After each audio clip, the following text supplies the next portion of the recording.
Yeah. Is that just as Pepe good? That's Jam. just as good as the elevator music. Pepe Jams, indeed. That's a Twitch reference, which we don't stand here. This is a YouTube live stream supremacy location.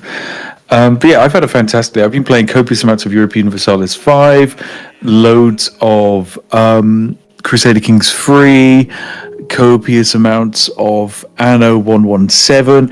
It's like strategy game winter for me at the moment. It's great. Yeah. How about you? What have you been up to? Sorry, were you talking to me? I was talking to you. Yeah, I was saying, what have Sorry, I you was been up listening to? to the That's devs. fine. Working. Nice. That's good. That's great. Well done for you. Oh my goodness. Yeah. Someone said, did I get All Under Heaven access for CK3? I've had access to that for the last 9 months. I was playing that when all of the art for everything was purple hedgehogs. So it's nice to actually play something that is actually usable. But welcome, one and all. Hope you're all having a fantastic day. The purpose of today's test is mostly to give us a little bit of a sanity check that things do work the way we want them to and that they actually function. Connor did post an explanation as to why we ran into the problem we ran into live.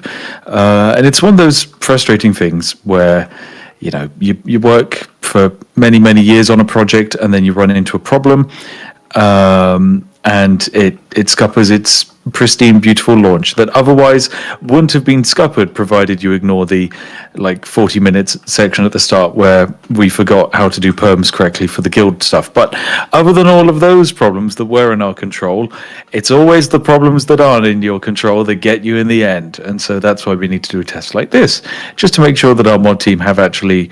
Sorry, not mod team. The mod team don't do fuck all when it comes to the dev team. Just to make sure that the dev team have got everything sorted in the way that they want, and everything doesn't burst into flames when a few hundred people attempt to join. Because a few hundred people attempted to join, that should be no problem. That should be no problem at all. Barely a hiccup.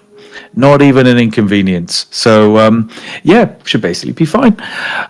We have also made a few other alterations to the gameplay structure stuff, which mostly just a few balance tweaks and things like that to make the experience a little bit better. But yeah,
So yeah, here we Yeah, go. so we think that is a memory leak. Okay. Because it's not Cool. using the memory that it should be using. So we think that it's, I don't know, it may not be a leak necessarily, but it's something unusual with Java, which if anybody is a developer, you know that Java's just straight weird. What do you mean? You saying Minecraft wasn't designed with future proofing in mind and like a good There's spread no such of thing as future proofing in technology. It's it doesn't matter how much you plan, you'll never plan enough. Oh, you're right. Oh, Like there's the a guys grumpy now corgi in outside. running data centers are being like,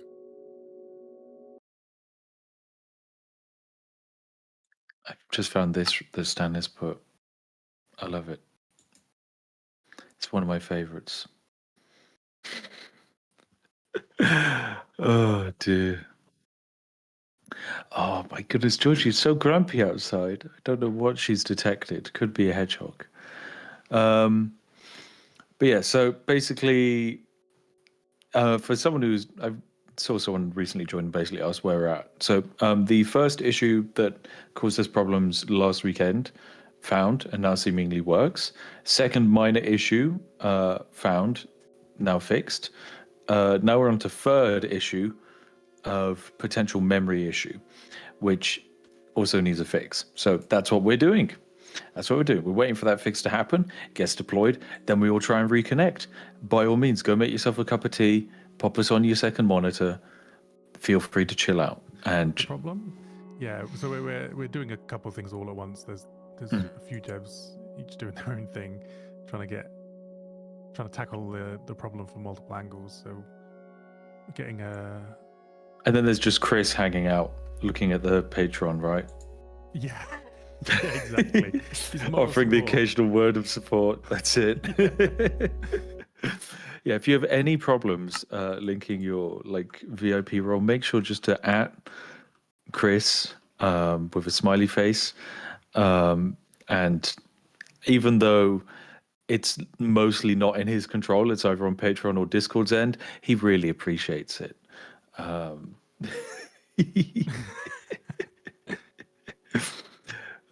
dear. But yeah, so that's where we're at. If you want to go make yourself dinner, go make yourself dinner. Grab yourself a little snack.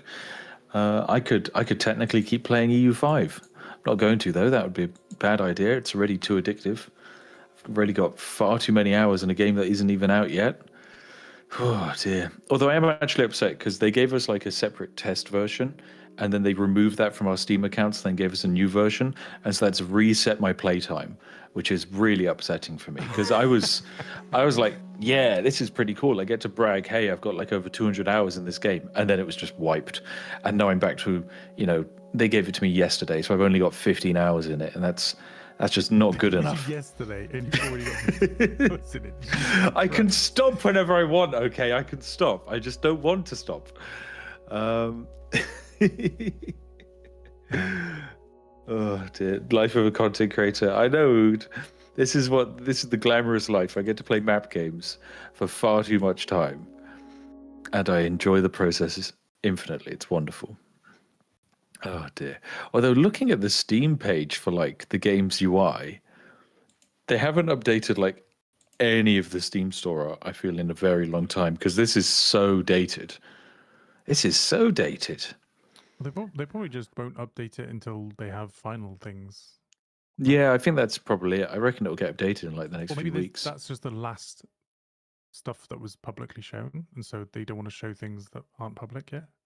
Yeah, well, I don't know. Pretty much everything's public. Like they did this really weird thing where, well, it's fine for like the content creators. They told us, okay, you can now talk about the game however much or however little you like. You can't show it off, but you can talk about it. Like right now, I'm allowed to go, this feature I hate, it's the worst Press feature enter ever. to enable or I can the go narrator. like, this feature I love, it's the greatest feature ever. I can explain every single mechanic to you in detail. I just wouldn't be able to show it to you, which means there are some content creators which have got like 4-hour long after action reports that are just a narrative retelling of their entire campaigns, and they just draw occasionally in paint to exclaim the points of like, this is like a map of the world and this is vaguely where I've conquered up to. It's it's really silly. Oh dear. But they just can't show it. No, you just can't show it. They can show like other dev diary stuff, so they'll go on to like stuff Paradox has released, and they'll like steal the maps from that, and then use it to explain a point.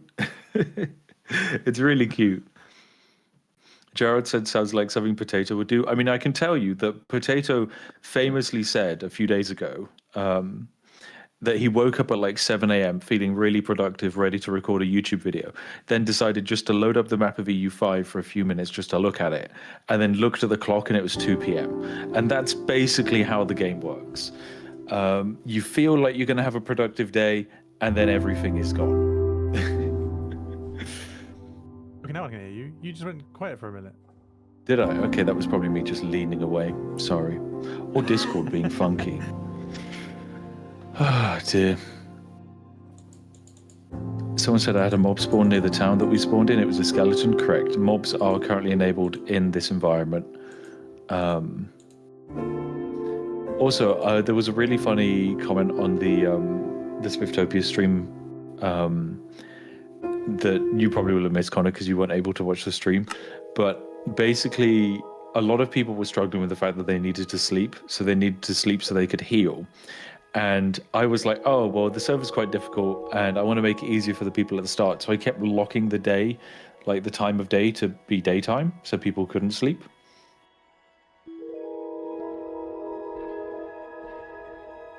Connor is gone. Rest in peace. Hey, Spiff, if there is a player cap for the test, or there is no player cap for the test, it's literally like throw as many people at it as we possibly can. You can, if you have 2 different Minecraft accounts, load them up and get them joining. That's very much how it is. Yeah, if we could have 5,000 people all attempting to join at the same time, that's great. If it gave you a 500 player join limit earlier, though, that is a text like hard fallback account. Well, sorry, hard fallback message. So when something else breaks, there's like a backup message. It's kind of like how, let's say we had a plan so that when every player joins the server, their name is changed to Bob. But then there's maybe a chance that the player joins at a time or a packet is missed, and so the name Bob isn't applied to the player. Well, maybe in the background we have another fallback where it is all set to like Bob anyway. So it's like that kind of fallback. For when the system doesn't work, there's still a message there. I hope that explanation made sense. Oh dear. But yeah, there is pretty much no cap on players for this test. And there's also, like, there's no extra advantage you get from being in the test. You're here for the love of the game and to help us spread happiness to others, hopefully. Yeah, exactly. We're just working through the problems. Every time you change one thing, something else changes. So it's you're fighting around in a circle, trying to get back to square one. Mm-hmm. That's the way to look at it. So joining via my Minecraft account, will my skin change from Steve to my skin in the game after the limbo? So yeah, the as many of you know, we have a skin system in the game. So when you are in the limbo, Minecraft doesn't load your skin at all. So you'll just be like a default skin, like Alex or Steve. Then when you do get into the lobby, you can make your character. Then when you make your character and you load into the server, we imprint our skins on top of you. There you go.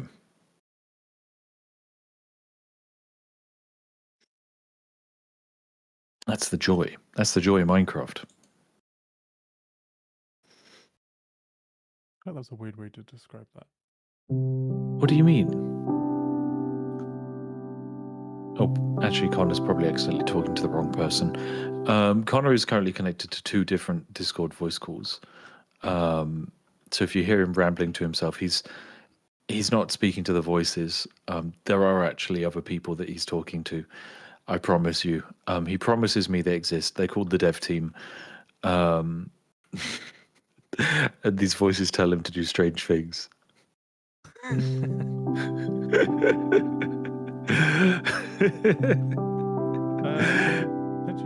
I think we've got enough boosts on this server that we can stream for this many people. You think so? Okay. I can try. So we Do you can want me to show share my Minecraft application? Or okay, let me just share my screen. Oh no, not that one. see if it breaks or not, I guess. Sure. There we go. All right, does this work? Does this kick 600 people out? Can everybody see this? I can't. See They don't actually tell you how many you can stream to anymore. I swear there used to be a way. Oh, Yeah, there used to be like okay, a you cap. can see.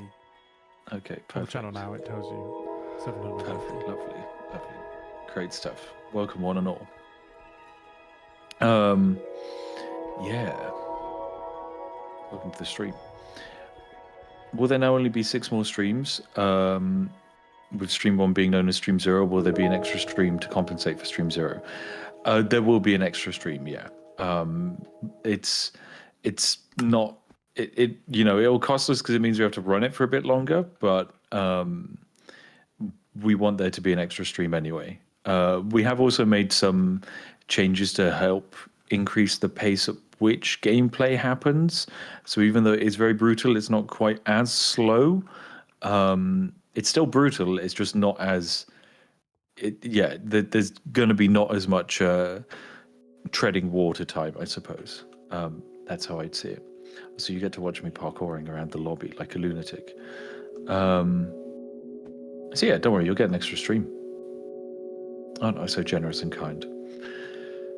Benevolent overlord me. But yeah, first stream was a shame that it didn't work out perfectly the first time, but it's kind of how it is. I've spoken to quite a few creators about it. Most recently, I was speaking to Tio, who I'm actually joining him for a game show tomorrow, and this is a project that he's been working on for like quite a few years, similar to us on this project.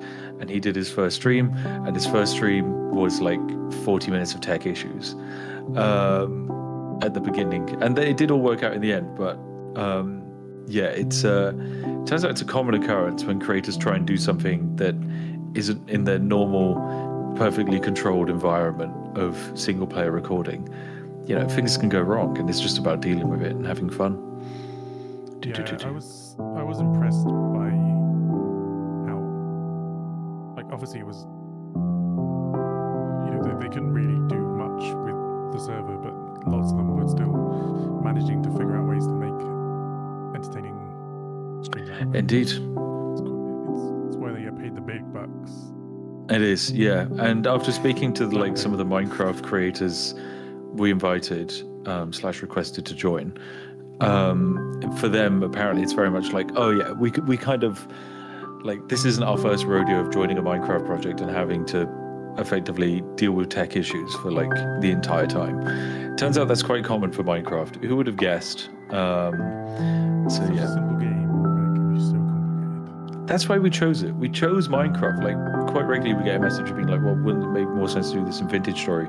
A, Vintage Story didn't really exist when we started this project. B, Vintage Story's multiplayer can't handle this. And C, we picked Minecraft because basically everyone owns Minecraft.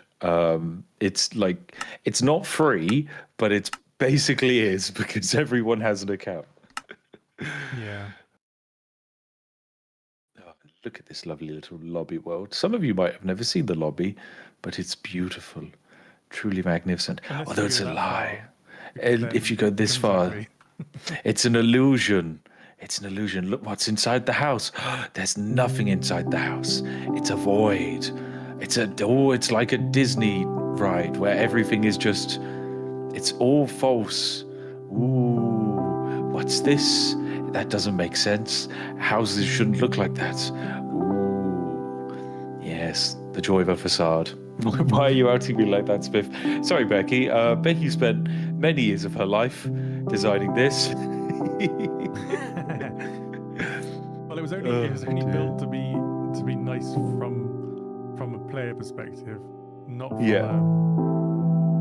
flying around behind the scenes perspective. So it says, can we inhabit these houses? No, this is the lobby. So the logic is that, like, this is the old world that you're leaving from. So you spawn in around here, like on this dock or over there, and you're loading onto this big vessel after you make your character, and then you're sailing off into the distance to go see the actual world of Spifftopia. So it's very much colonialism vibes, which I would say were absolutely nailed by Marcus, who I asked for a new thumbnail for the upcoming stream, and he made 2 thumbnails. He made this one, which is the one I went with, right? That's pretty good. And you kind of get where you're going with that one. He then made a second thumbnail. Now, the second thumbnail, I can't tell if it does work as a stream thumbnail, but this is it here. I simultaneously love it, but no one outside of Britain is going to get that. Yeah. I don't think anyone really gets the Churchill the dog reference. Oh dear. Oh yes. Oh yes. Oh yes. And Greg's, of course. Oh dear. Or it says I got an error that says can't serialize unregistered packet. That is a heck of an interesting error. I don't think I actually know what causes that, but it is a pretty common error. Is that just like a Minecraft one? Yeah, it's normally you just reconnect and it's fine, but I don't quite know what causes it. Yeah.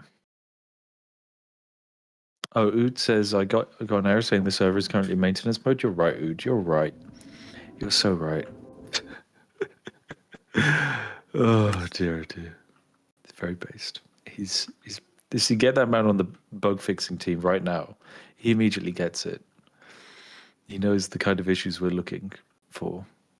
I realize actually I can load into the world, can't I? I can just go straight there. King Spiff, in we go. Look at that! Look at that message. VIP FastPass, priority active. That's new. That wasn't there previously. Look at you fancy little sausages. Yeah, so we made. I was distracted, but I wanted to. Oh, hold on. Actually, I can't speak. That's all good. It would appear the mods in the. Actually, not even the mods, just Becky, the map creator, has decided to build some kind of trampoline system. Oh, some people. But yeah, this is one of the spawn points. You probably know what they look like now, but where you'll get loaded on in. Where currently the moderators are doing a great job moderating, and by that I mean they're running around slowly starving. Spiff, do Patreon members get prio in both queue? And you should try the Might mod for something like the server. So Patreon members get priority in, like, yes, the test queue and the real queue, because we're testing the real queue. So that's, yeah. Not that there really is much point of priority in this situation, because we're just loading you all in as fast as we possibly can. So the queue shouldn't really be long. Whilst the priority exists, it doesn't really matter, because this is just a test environment. There you go. Yeah. Look at all of this. Look at all of this. Look at the massive open.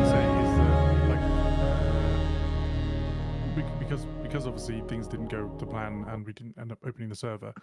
It meant that the creators managed to mess around with things like in isolation, so it actually ended up helping us quite a bit, being able to review their VODs. Becky also helped doing that as well.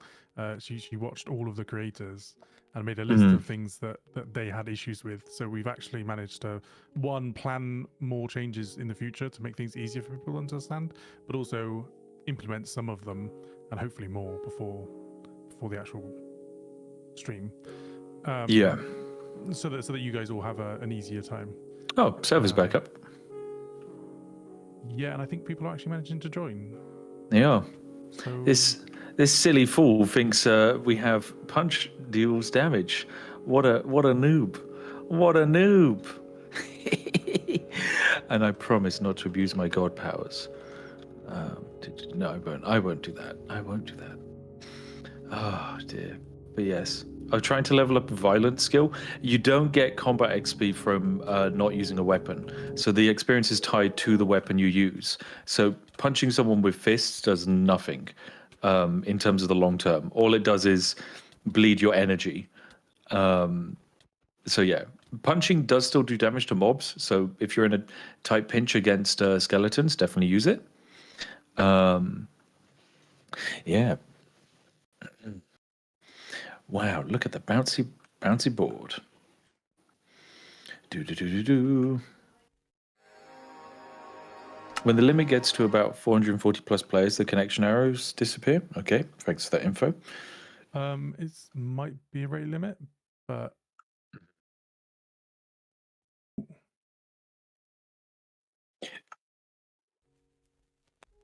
At the very least, I'm able to enjoy the server. Different issue? I'm not sure. With a grand total of 28 people. We have 500 people in queue, though. We do. I guess we just need to filter them in. Still going down, or is it? I think it might have stopped.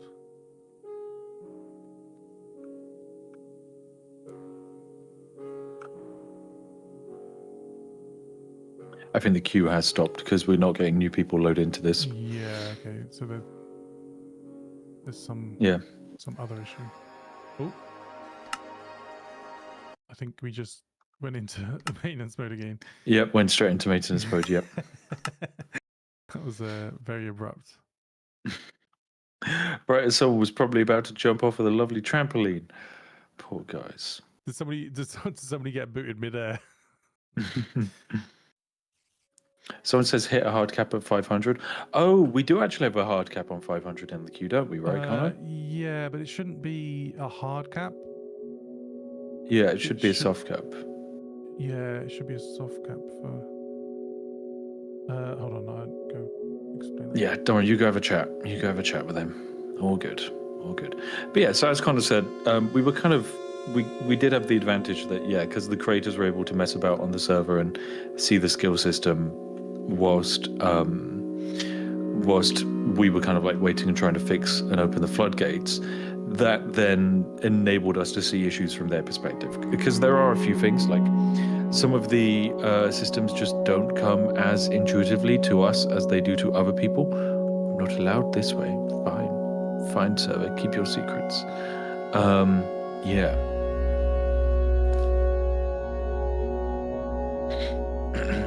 Pour some tea on the servers? No, we can't do that.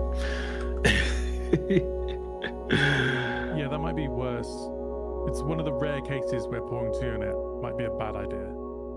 Yeah. Also, that's a waste of good tea. Also that. I mean, when you were at my house yesterday, you saw the amazing tea resupply we have in currently. Like every single Yorkshire tea you could ever imagine. It's good. J-Rod says, Spiff is my theory that redstone explodes when touched. True. It is not, unfortunately. Play with it at your own peril, though. Yeah. It doesn't explode, but we're not saying that it doesn't do other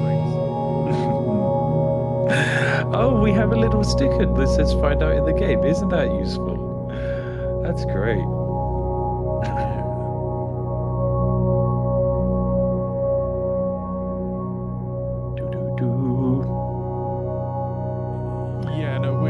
That's another thing that we're fixing, in the process of fixing, is I think it might actually be live now, but we're trying to improve the flow for VIPs, so that because we get lots and lots of messages about how do I link my stuff in game, or how do I get my roles, or where do I get VIP? All of these questions about VIP. So we're trying to improve the flow so that it's more obvious about whether you've done everything correct, whether you are just waiting for your role to sync, or what the next step is, and all that kind of thing. We've added more things, but we'll keep working on it, and we'll keep making everything better as time goes on. Because it's not perfect. So we'll want to make those little improvements to get some polish. Yeah, and Oh, look. also just because obviously staff aren't necessarily here all the time, they might be assuming some answers. So I've seen a few mods answering questions incorrectly, which that is also just straight up my fault. I should, make sure that the mods know the answers beforehand, but sometimes it's just hard to get everything and think of everything that needs to be done beforehand. So Yeah, 100%. we'll get that. 100%. We'll get those communication issues sorted out as fast as we can. Yeah, if the mods do get something wrong and you notice it's different in game, please do let us know as soon as possible, and we'll have them fired. Out of a It's cannon. out of a cannon. It's just the only way, really, to just teach them the error of their ways. Goodness, there's quite a lot of skeletons around. Also, I noticed that you've cut off the map just at the inn. Like, people could get to the inn, but you've just ever so slightly put it out of reach. Oh no, that's such a horrible thing. I can't believe That's such that. a horrible thing. You did keep in the knowledge area for all of the masons, though. I found their chest of keys and books for journeyman, mason, carpenter, and jeweler. Yes. Very snazzy. Have you explained? Have I explained specifically? No, I haven't really explained jewelry other than that I explained it a lot to Martin, because originally our plan was to have in the Littlewood do jewelry, and then we realized that Potato McWhiskey couldn't make the first stream and he was going to be farming, so we then gave that to Martin because it kind of made more sense because he understood the game better. And I think realistically we can put Potato wherever, / we don't need to put him anywhere now. He can just have fun, do whatever he wants. But jewelry is one of those interesting things where it's very much a useful. It's like a mechanic that is used for other things, and so unlike, say, farming, where it has a very clear function of produce food, jewelry doesn't. It's like an enabler for other things to happen, like, say, making tea or locking doors. Very useful. There you go. Will extremely simple automation be possible, like hoppers or for auto smelting? Nope. If I remember correctly, there's no hoppers. Am I correct in that? No hoppers. Perfect. Most redstone stuff is disabled. No hoppers. No hopper minecarts. It all needs to be manual. Yep. If you've got a minecart and you need to move goods, you're carrying them yourself and you're jumping, and you're moving them from point A to point B. Yep. Oh, damn, I missed that. Come on.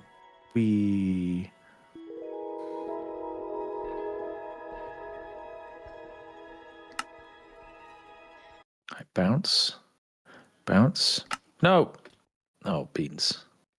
Do I need the bounce for that? Yeah, I definitely need the bounce for that. Not even furnace minecarts? No, I don't think we have furnace minecarts, right? So there's just not really a need for them. Because, like, to use a furnace, you do still need... No, furnace minecarts exist. Okay. Because there's a case when, like, if you're going back out of the mines... Yeah. And you don't want to use your hunger, you can jump on a minecart with a furnace behind it. Yeah. Oh, there you go. That's your solution. They're not that useful, I gotta be honest, but it's still something that doesn't necessarily break the the design of the server, but might have specific use cases. So we left them in. Yeah, there you go. It was a shame that minecarts aren't just better implemented in Minecraft, because they would be more useful if they were. I think they're definitely still quite useful here, though, because the logistical improvements they can provide are great. Like, the fact that you do, like, if you're on a minecart, you're not using food to move distance, and that is one of the greatest logistical bottlenecks. How do we move people greater distances without having them endlessly burn our supplies? And I think realistically, for the settlement to expand, I might actually be able to fly over to the area I'm talking about, but for the settlement to actually go beyond the walls that we have of this island, I feel like we do just need some kind of insane rail bridge. Whereabouts are you going? I'm going to the little gatehouse. Bridge, yeah, okay. Yeah. Because I mean, I guess it would make sense to do it more from the other bridge, but you should be able to get the picture from here. But in order to kind of like walk from there to there, you've already had to eat some food to make up for the loss of hunger bars. Then you go this way. You're still going to be eating food to make up for the loss of hunger bars, but we have to expand. You know, if you need more resources like iron and stone and all of that, it's under the ground, and we have to keep going out to find more and more of it. Even though, like, you know, if we find diamonds, the odds of us actually being able to harvest them for quite a long time will be quite slim. We will need to keep expanding to try and find them. That's the joy. I can just keep flying off in any direction. What's all these weird formations? What's up with that funky looking tree? You'll never know. You'll never know. Why is that tree made out of stairs? Ooh, weird world. Curious. Highly curious. But yeah, so you about to say something? No. Nope. Perfect. But yeah, so it's very much a case of like, I've now traveled, you know, probably a few hundred blocks away from the spawn, and realistically, if I'm doing this in survival, actually, I can probably track it. I can see how much food that's going to use up. GMS.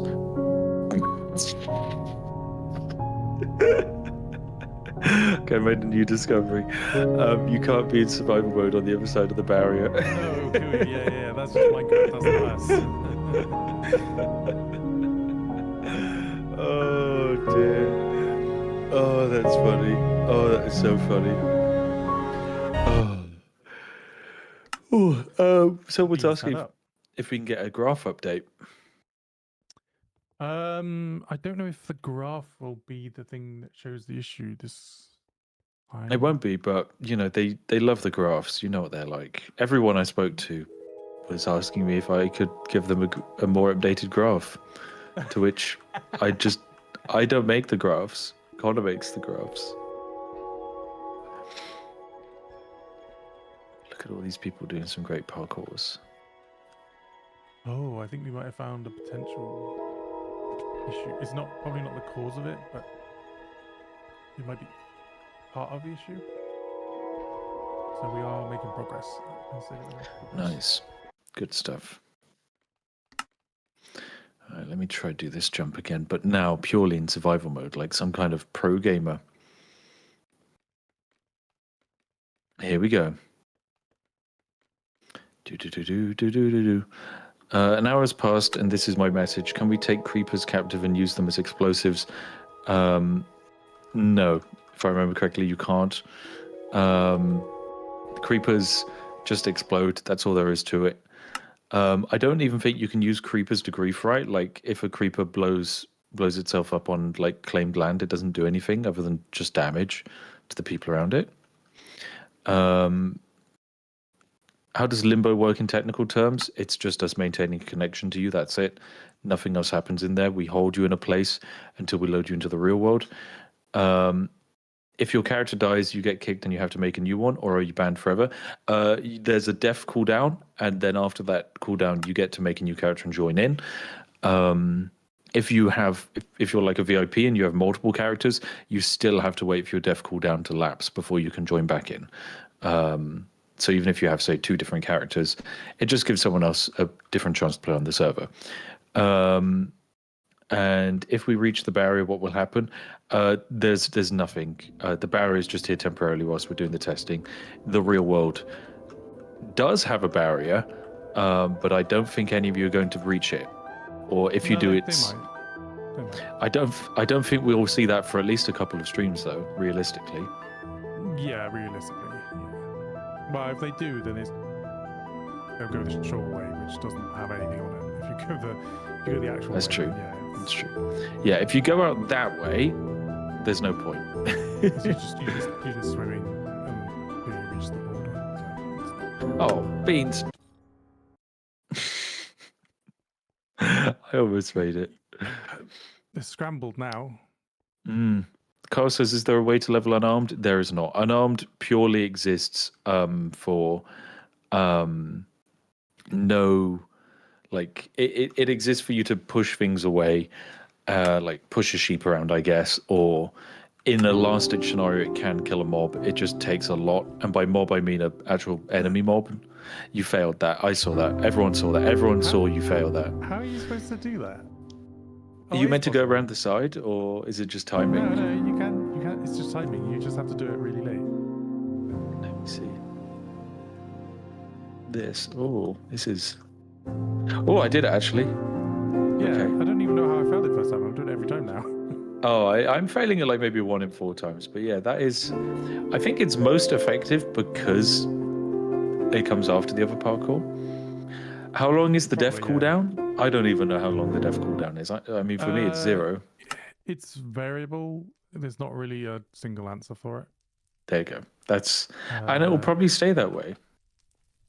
Yeah, we'll probably just be changing it as and when, just to maintain population. Yeah, like if there's, let's say we're aiming to have 1,000 people on the server, and there's 700 people actually playing on the server, we're probably not going to have that long of a of a death cooldown, because we'd rather you come back in with a fresh character and have a fun time.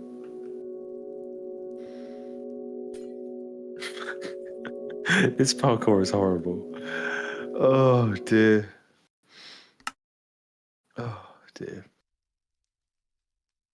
So before there be magic things on the server, there will not be magic things in terms of like potion of magic. No, there's weirdness. I'll say that there's weirdness and strangeness. Oh, beans, why didn't I run? That can't be explained by normal means. But there's no magic.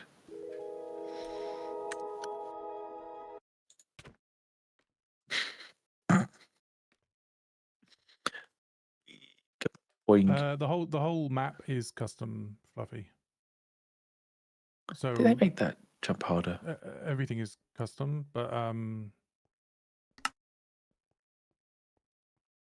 yeah. Someone says so. No enchanted jewelry. Yeah, there's no enchanted gear.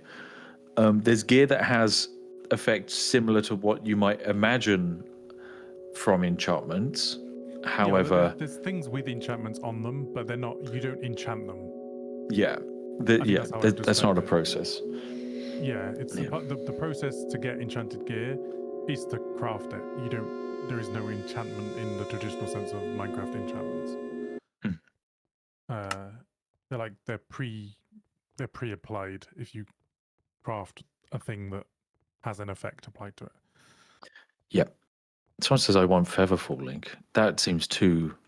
I don't think we have anything that has feather falling attached to it, right? No. Yeah. Maybe we should do that as like a create like create a raid boss which can drop it. Yeah, no, that's the thing. Spifftopia isn't necessarily just what is here and in the server right now. Like we have lots and lots and lots of ideas of things that we can expand into in the future, but obviously what's going to be we have a limited amount of development time, so a lot of those things just aren't in. For the second stream, you can expect something similar to like Anti-Stasi Life from Armor Free. Yeah, where you'll be able to run your own weed farms. We'll be doing cops and robbers, and yeah, you'll be able to buy the luxury yacht from GTA 5 online. Yeah. Definitely. Will there be grappling hook? Of course there'll be grappling hook, yes. There'll be a grappling hook just for you. Only you, Nalco. No one else will be able to use the grappling hook. It would appear the server's back up because a bunch of people are loading in. So there you go. You get to rejoin now. If you're watching us on your second monitor, load on in. We're so back. We are so back. And this time, 20 free players. There we go. That's slightly more. Slightly more. Getting all these little people in. There you go. They can have their little stakes. Another person asked about if we're releasing all the server everything. No. The short answer is no. The long answer is it wouldn't be helpful to you even if we did. Yeah. Because this is not. It's not. Don't think of this like a traditional Minecraft server. It's not like a. It's not like a vanilla server with a data pack. It's not even a paper server with some plugins. It's an entire infrastructure.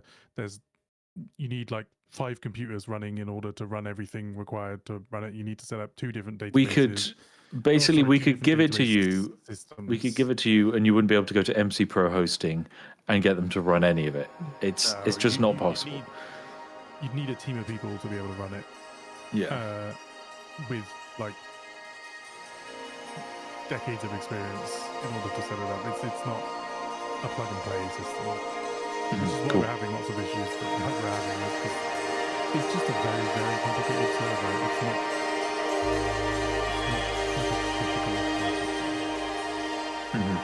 Okay, so we're back into maintenance mode again, guys. Thank you very much for spamming your join requests.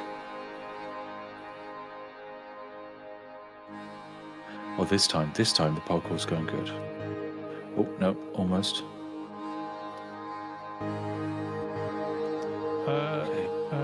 Not yell. If you get that error, I would check that you're using the correct Minecraft version. You should be using 1.20.1. You mean 1.20.4? 1.20.4. Sorry. It used to be 1.20.1, but we changed that corner. Get with the schedule. That was 6 months ago. I'm so sorry. Can't believe it. Can't get the stuff. Oops. Can you change the name of pages now? I think you can change the name of the event, right? Is it because it's an event, so you can't? Maybe. I think that's probably it. Will we be able to make powered rails? If I remember correctly, yes, you can make powered rails. Someone says minecarts. Okay, no. Oh, yes, you're right. There are no powered rails. Does that mean if we're building a logistical system to push people long distance with minecarts, we need to have like ladders that they have to climb? Oh, yeah, maybe. Yeah. Gravity-fed minecart system. I was going to say you'd have to have like stations with refuel points. Stations where someone has to come along and give you a little push. Oh dear. Will we have minecarts with chests? I would imagine we probably do, right?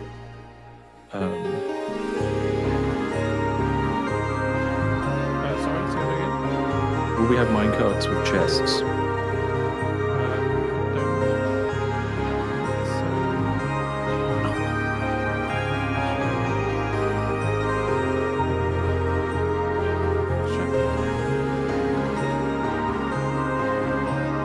Becky's built a really, really elaborate and good parkour course.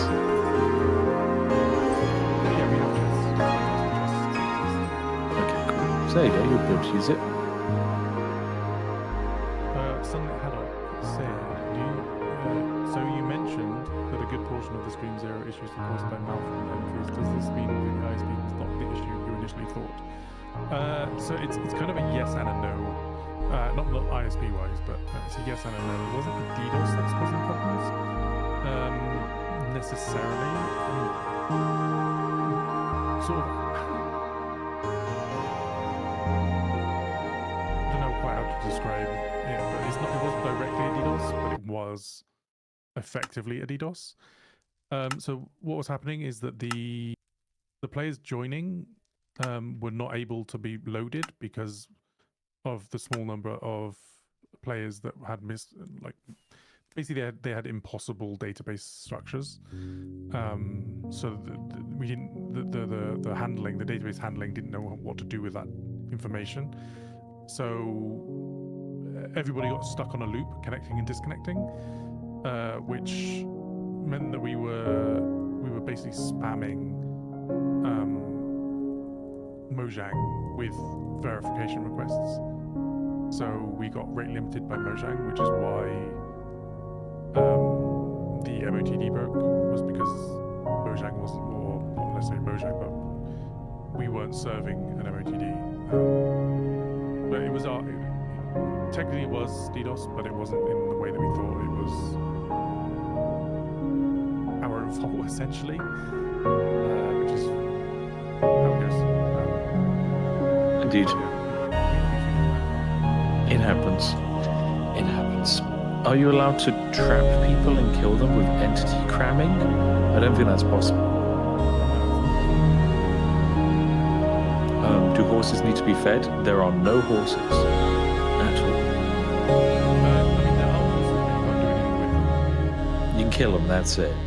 Yeah, you can get some horse meat for your lasagna, but that's it. Or Tesco Yeah. lasagna. We love a good Findus burger. Yeah. Will the server be going live today? I mean, not to play on, to test, yes, hopefully. And if it functions, we'll keep it up for a little bit just to see how it rolls.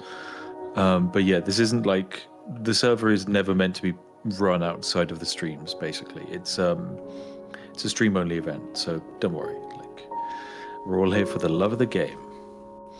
No, in fact, if anything, there's a drawback to trying to learn every trade because you don't get the bonus from being in a relevant guild.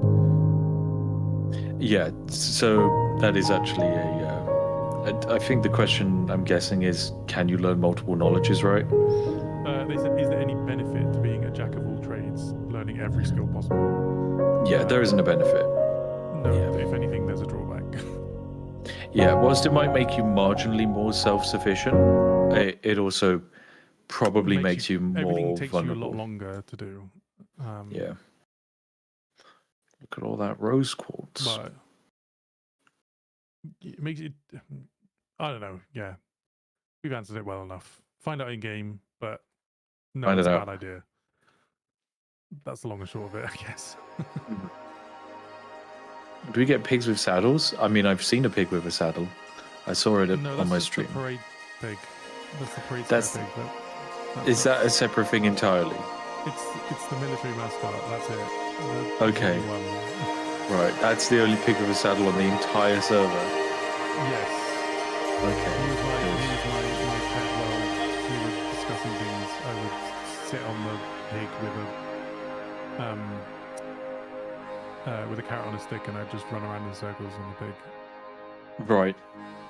That's exactly the kind of thing I'd expect. And it just got left in. So, and now you showed it on the stream, so now we can't remove it. So Yeah, because people care about it. People really care about it. It's now important to the lore of the server. Is there an artisans guild whose focus is just crafting? Yes. And there's different spins on it. There's jeweling, there's masonry, and there's carpentry. All of which I would say kind of fit the guild of artisanry. But then again, there's so many guilds that are basically just crafting stuff, like the toolsmith and the weaponsmith and the armorsmith are all just crafting related guilds. And of course, we have state versions of them, but you, the players, will be expected to make your own after some time. And there are no boats, other than the big constructed boats you've seen. There are no boats. Yeah, no actual boats. John Fish, who, of course, thanks to nominative determinism, has sent in a question relating to the fishing mini game, has said, you guys mentioned a new fishing loophole. Any word on what it looks like, if there are any good items like treasure? I think the only good items are fish. Well, no, the fishing is interesting in that, at least in the early game, fishing is actually more valuable at a low skill level. True, because you can get sticks, right, and string. Because you can get some stuff that is gonna require people to kill mobs, which in early game is hard to do. Yeah, it's really difficult to get cobwebs reliably, and it's also going to be really difficult to get string. That's a pain. I think there's a few other things you can get as well from it, but yeah, the loophole for fishing is interesting. Ink sacs, you can get ink sacs. Leather might potentially be useful as well. Yeah, you're right. Leather's actually quite useful, because the problem is, even for something like, say, leather or ink that you usually just get from murdering like a squid or a cow, you just can't do reliably at the start of the game. You just can't.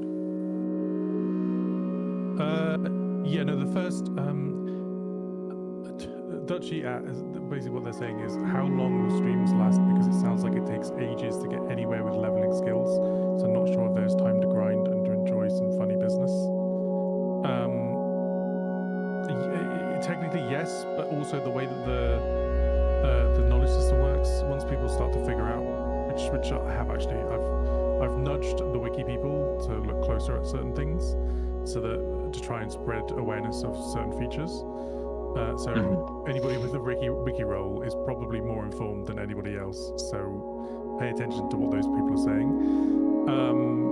But the way that the knowledge system works, there are quirks in the design that means there are ways of doing things very inefficiently in terms of both preserving materials for your own knowledge later and also preserving materials for other people to level up. So there's a lot of min-maxing opportunities with knowledge progression. So Yeah. It's worth experimenting, and it's worth listening to other people and figuring things out together. Yeah, it is also like one of those things where the late game will be almost better than regular Minecraft in some regards. Like some resources will just be easier to get. But the early game will be difficult. And that's kind of like the new world vibe we're going for, is one where the early start will be difficult, and the first few streams, you're right, it will be hard to do funny stuff because you'll be more focused on survival. But that then makes the later society more rewarding, because you've had to, like, people have had to die and had to work to reach a society where we can then have people, debating what color fabrics we should be using in our home interiors. It's like our modern society, okay? Like, if you live in America, there was quite a lot of time, like for many decades and generations, where people basically just lived and died on a farm over and over again, and then eventually somehow they built a city. That's kind of what some of the early streams will be like. Just be glad that we can get it out of the way in a few hours rather than a few generations. Yeah. It's going to take 30 years of the server running to extend from one server to another. It took way longer than that. Yeah, definitely took a long while. 50 player cap should be a lot more than 50 player cap. Yeah, I just heard one of the devs say something about how they didn't think it was actually going to do that, and it did do that. It did do that. It did indeed. We got a 50 player cap. Do that. This is the one thing we didn't expect to have happen. Oh dear. I wonder if all 50 people can load into the actual world though, because that would be interesting. I guess we need to have them go through the lobby, right? Goodness, give people the ability to punch each other, and that's just all they do. They just love it. They yearn to pummel. This is an interesting question, actually. I don't think anybody's ever asked this before in one of our testing things. Super Saiyan said, how much of the added stuff is based on leveling / in-game skills versus actual limited knowledge, like the bed example you gave, and actual skills you have to learn?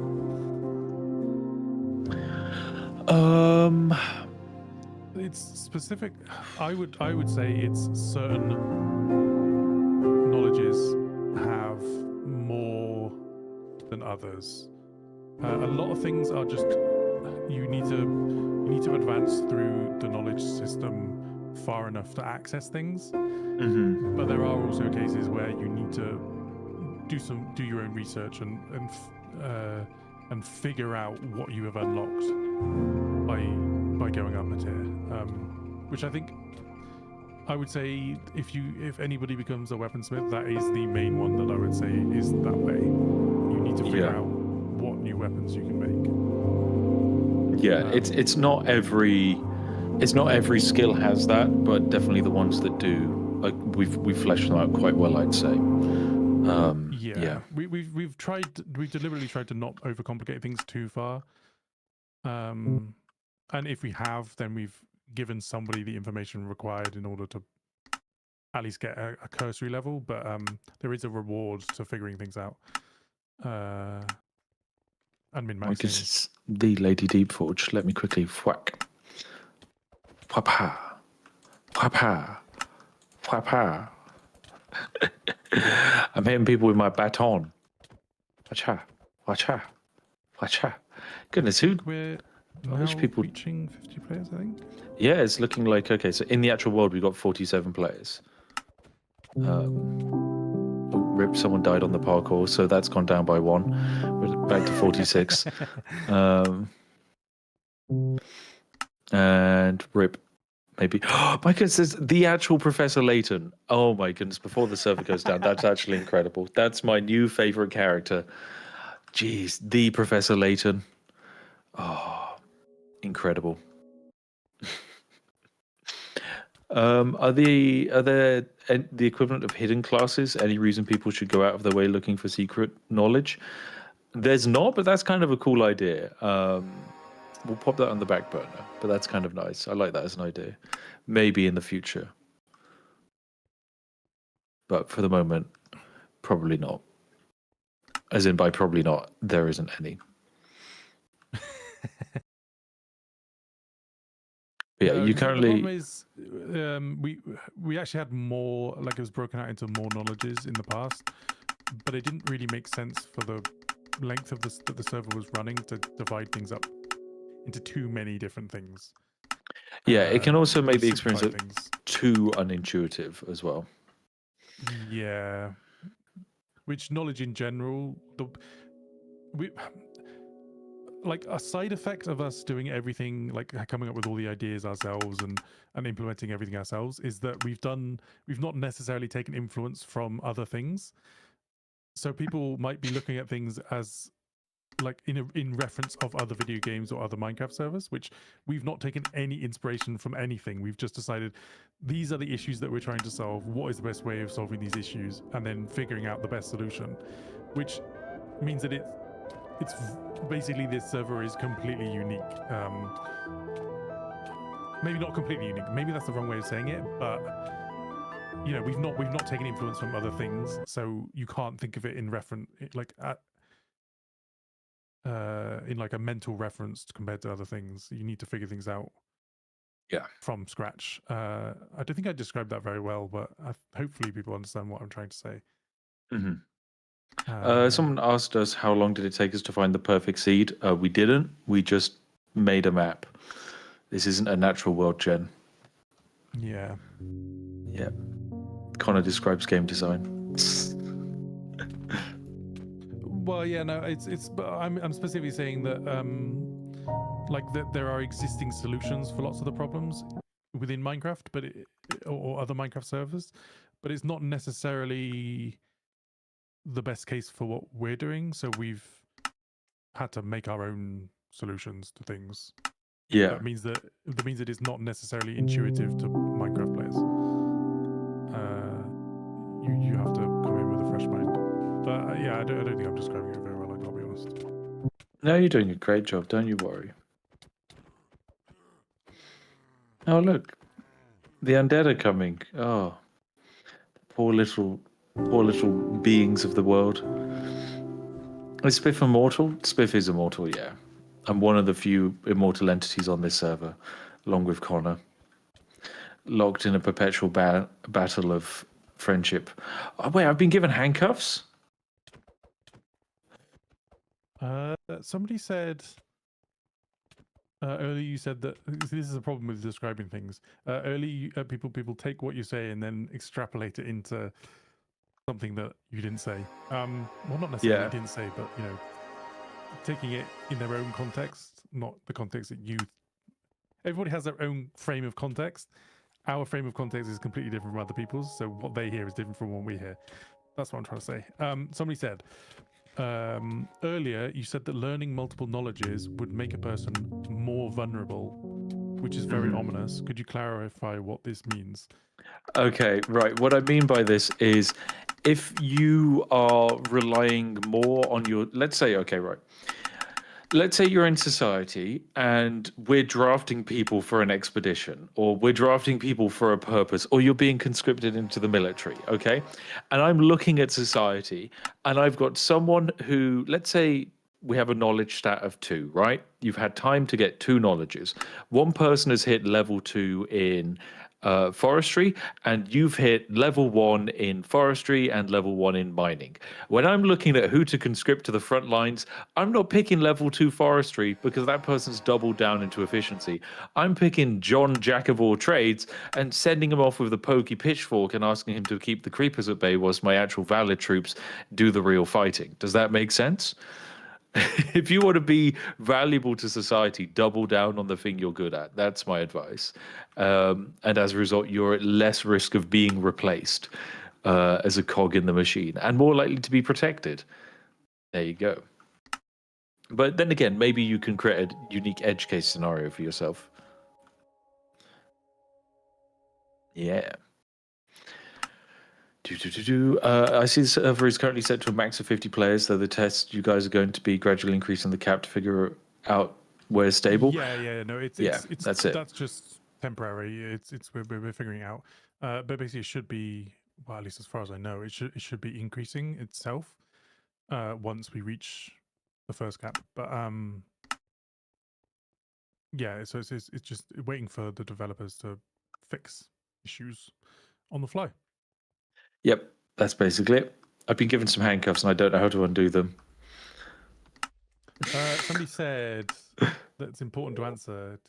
Somebody said, can one achieve the status of a noble and rule over a part of Spifftopia? That's a very much an in-universe thing.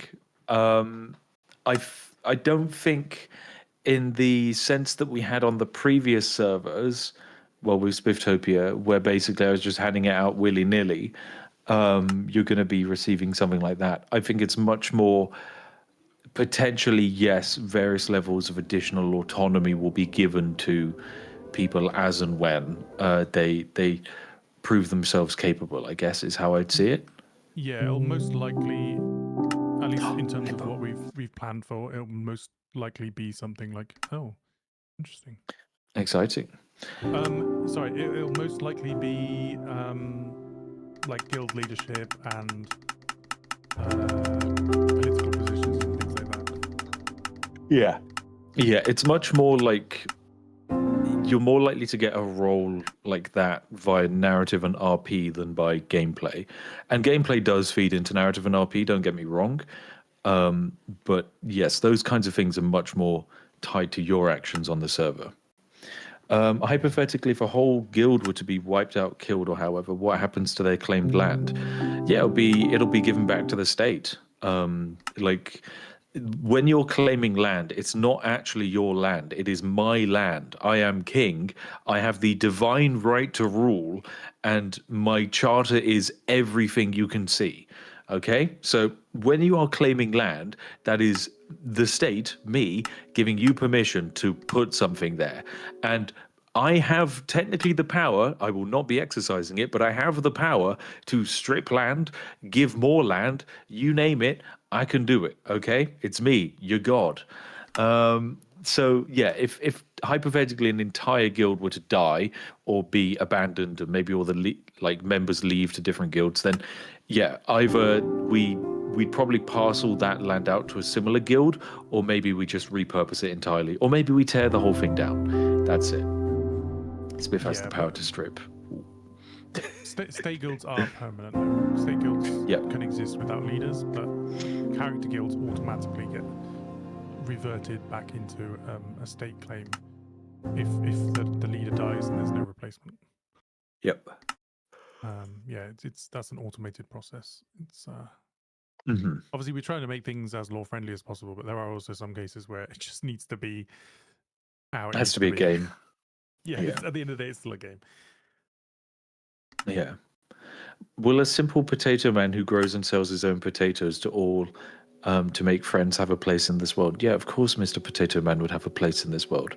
We'd love for Mr. Potato Man to have a place in the world. That's kind of like the thing with a server like this. When we pitch the idea, you have kind of like a few hundred people being like, I'm going to become God. I'm going to become king. I'm going to become the general of all of the military forces. But there's some fun to be had in that. There's also a lot of fun to just be had in the simple silliness of a mundane existence. It's like playing Skyrim on a challenge mode, okay? It's really fun. But Stannis says, I'll also, become eternal. You might. you're more likely to make friends and things like that when you're doing that, because there's still people who are still friends from Spifftopia 1 who Yeah. have just been around for years, and they've formed friendship groups out of the server and things, just because they ended up doing farming together, and they ended up playing together, and then talking in Discord, and now they've got like a friend group, and they play D&D every weekend, or things like that. Yeah.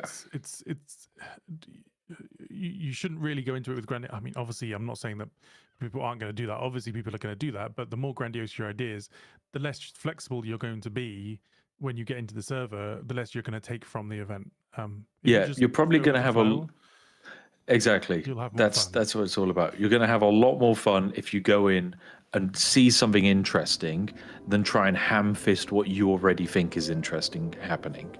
Yeah, Yeah. which is why we describe it as a roleplay server, because that is a core concept of roleplay, is just go with the flow. Figure out as you Yeah. go. Yes, and. That's it. That's the role playing magic. When something happens or someone asks something of you, you say yes and you add to it. You just keep going. You keep exploring fun ideas, narratives, meeting new characters, telling interesting stories, and having a nice time. That's what it's all about. Yeah. And if something There goes are lots wrong, of MMO elements, but fundamentally it's still roleplay. yeah, and if something goes wrong, maybe like I don't know, a character who you've been very close to dies, or they get blown up by a creeper in an unexpected way right as you're about to do something interesting. That's amazing. That's a great opportunity to continue that the sadness of death or like loss. Like every weird mistake is an opportunity for more continued fun. That's my philosophy. Yeah. Somebody asked, do skills or Bob of Skegness? What? Asked, do skills Okay. Bob of Skegness? Okay. This is Do skills Bob Bob of asked, Skegness ask? do skills / levels continue after your character dies, and or can future characters carry on those skills from the past characters' levels? No. If you have achieved master rank blacksmith and you die, you've lost your hours of progress. Okay? That is why the death system is important. That is why your time on the server is important. Because there'd be no point if, as soon as you achieved master blacksmith, you like that's it. You've made all the progress you could ever need, and you can just start messing about without a care in the world. No, you need to be valued.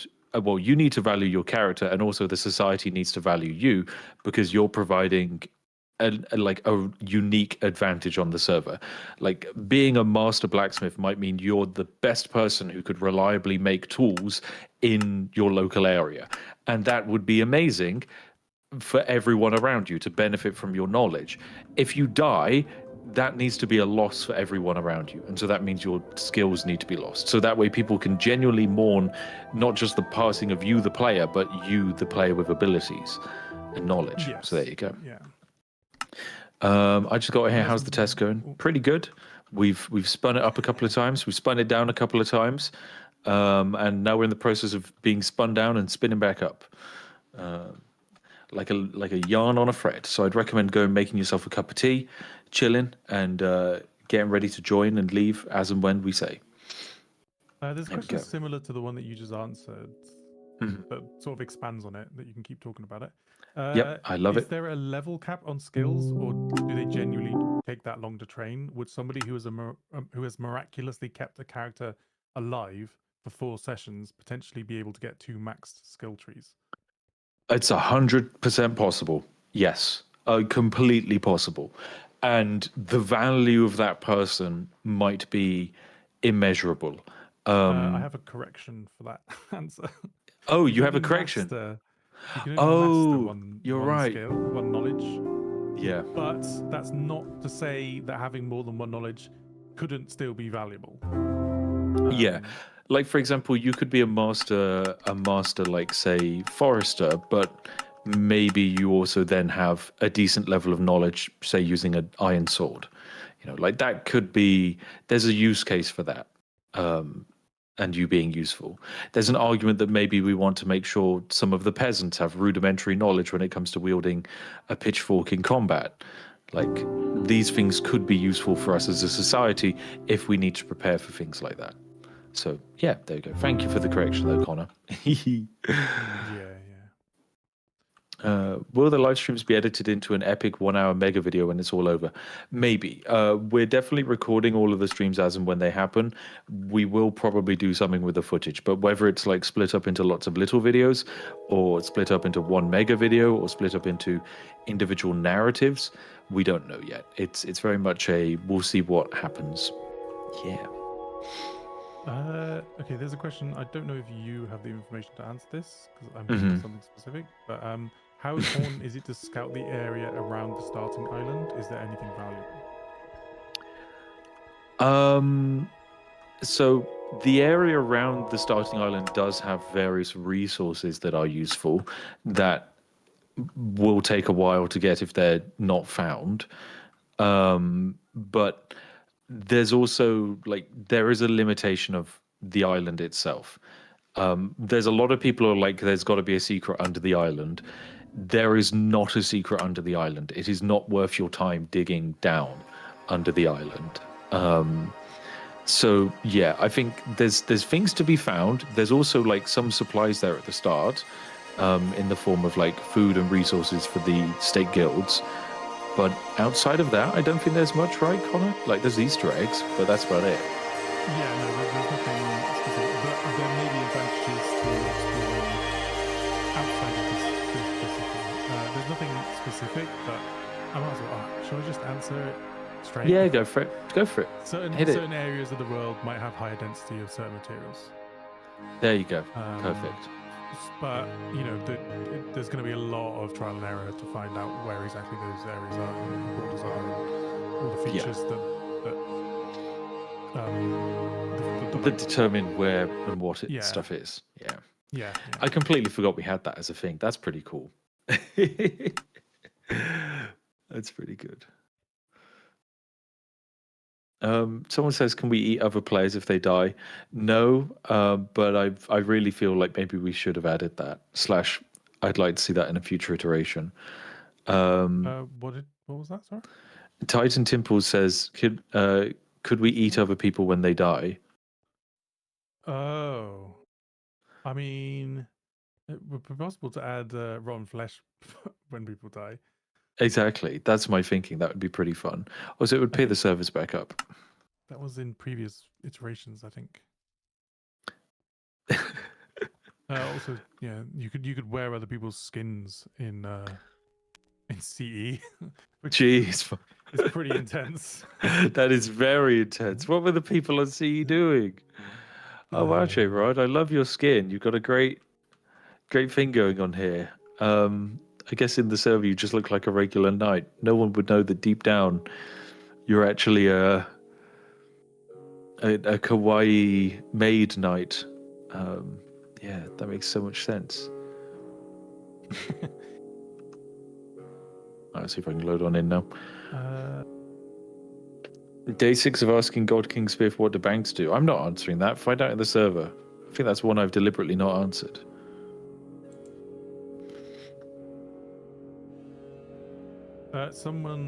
The Go to Cheese asks, because you need someone above you in a skill in order to level up, what would happen if by some horrible accident, everyone who had leveled in that skill had died?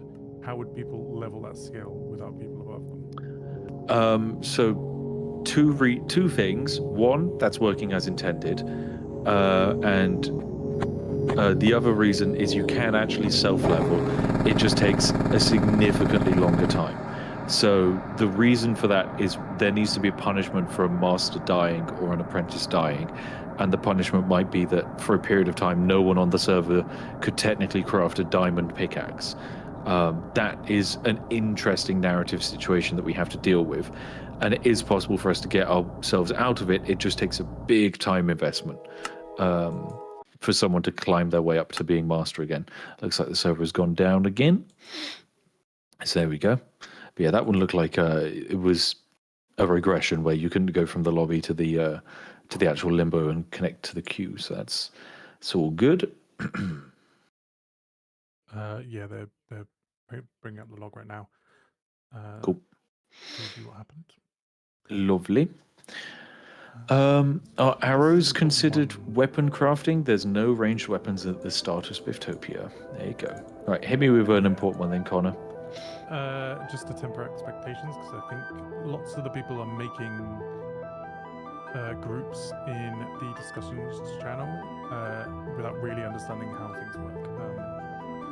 Yeah. So it would be worth explaining this more. Is it possible to have a knowledge guild for more than one progression path? Because one of the groups has 100 plus members that want to focus on weapons, armor, and toolsmithing, and also jewelry and mining. Okay, anything else they want to throw in there? Yeah, exactly. Basically everything, okay? Would you be able to have the guild bonus for each profession if we had a council group of 7 masters leading? Yeah. Would they need to break into something else with a shared name if they want to stay together?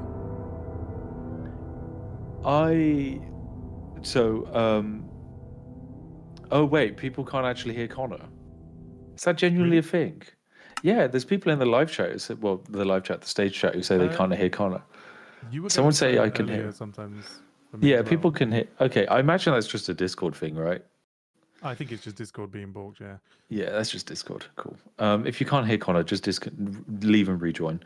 So yeah, to answer that question, a player guild can only have one knowledge focus, and also player guilds have caps on can I the. Just interject a second? Go for it. Yep, interject. Sorry.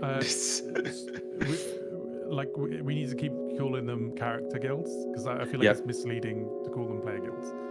Sorry, you're right. Yeah. So character guilds can only have one select knowledge the guild is focusing on, and so if it's mining, then it's mining, and everyone in the guild gets their bonus experience to mining.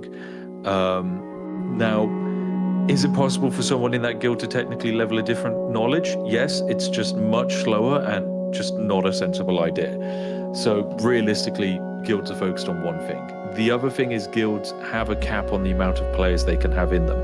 This cap is determined by a few things, but the main reason we reached the number we did was we did quite a few surveys about what was people's comfortable amount of people they could play Minecraft with. Now, as fun as the idea of having play Minecraft with exactly 100 people is, it actually doesn't work. Most games deliberately settle on squads that are quite small because that actually allows for communication and you to feel like you're part of something rather than just a tiny cog in a massive machine. Whilst you technically are, it's designed in a way so that way, at least at the local level, you feel impactful. And then when you scale it up, you can kind of see the addition you make. So guilds have a cap on the amount of people in them. Yes, the cap can be increased by certain things, which I'm sure Connor will want to talk about and interject at some point. But you can't have 100 people in a character guild doing 700 different things, because for a start, you can't have 100 people in there. And realistically, it would make much more sense for you to have one guild focused on one thing with, say, 10 people in it, another guild focused on a different thing with 10 people in it, and by all means, work with the other guild. Have a good relationship with the other guild. Find the thing you're not good at, have them do that, okay? Let's say you are just super focused on making stone pickaxes. That's the entire purpose of your character guild.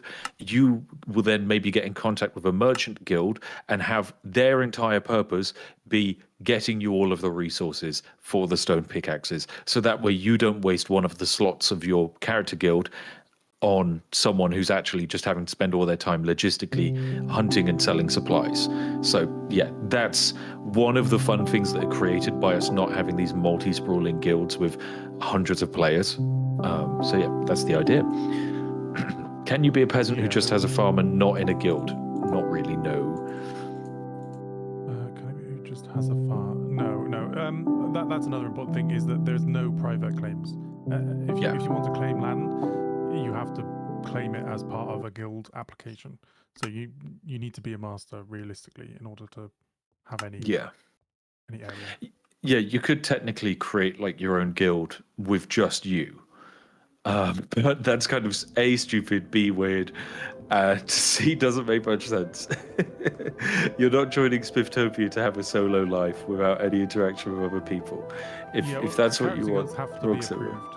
You can't just put in an application and it like automatically gets approved. It's a Spiff thing. That Spiff needs to be like, okay, this person makes sense having this guild. Like they've. It's the same as divvying up parcels of land with like colonization. The people didn't just rock up to the new world and like hope, oh yeah, there'll be something here for me. It's very much a case of people literally had to go to a central authority and be like, hey, this is the village I want to found. These are the people I'm founding it with. This is our purpose. It's that same thing, basically. Yeah. So this, going back to the other question about like having 100 players and split up into multiple guilds. There's no saying that, you know, if you pitch your idea and Spiff recognizes what you're doing, he might not want that, and so he might decline any application past the first one and tell them to go join other guilds. Like that's what like you can't plan for an eventuality that you know, that might not happen. For whatever reason it might not happen. There is also a reason why, as a central authority, I might not want a bunch of power being consolidated directly into one group. Exactly. Yeah. That is one of the things we've learned from certainly the first Spifftopia and the second Spifftopia, is the importance, the amount of power you get actually from splitting up your power and making sure little pieces are fed to different groups. Because it leads to much more interesting gameplay where it's not just, say, one individual who's basically holding the entire server ransom. Not saying that ever happened, but like it's definitely a situation servers can get stuck in, and this server could get stuck in, and so we have to acknowledge it. Yes. There was a question I'd like to ask to you, because Swiper says, is becoming a bandit or thief valid? Would server rules consider this to be griefing? It depends, really. On a like a cursory level, if it gets to like a harassment or something, then it may be dealt with by moderation. But generally speaking, that would just be something that the guards would deal with, and you would be locked up in jail. Or potentially executed.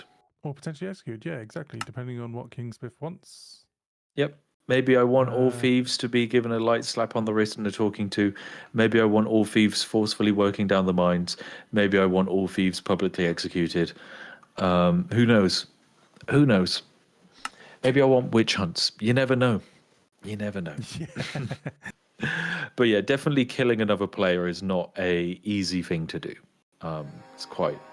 It takes a commitment. So joining the server and being like, oh yes, I'm going to immediately, my plan is to kill as many people as possible, it will be very difficult to pull off.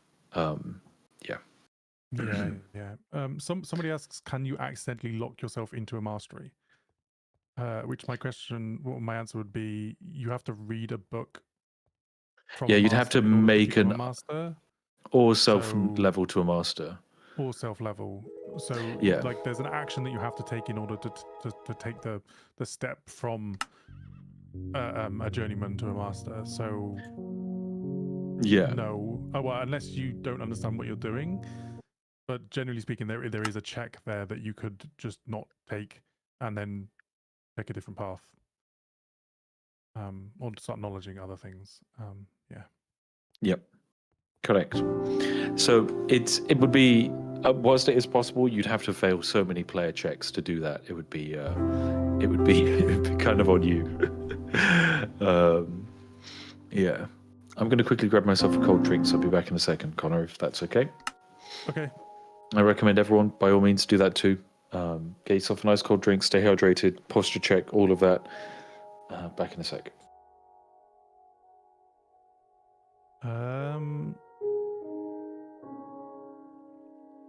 Somebody asked, there's a bank and a library building, so is there a state bankers and scribe guild? If not, what are those buildings about?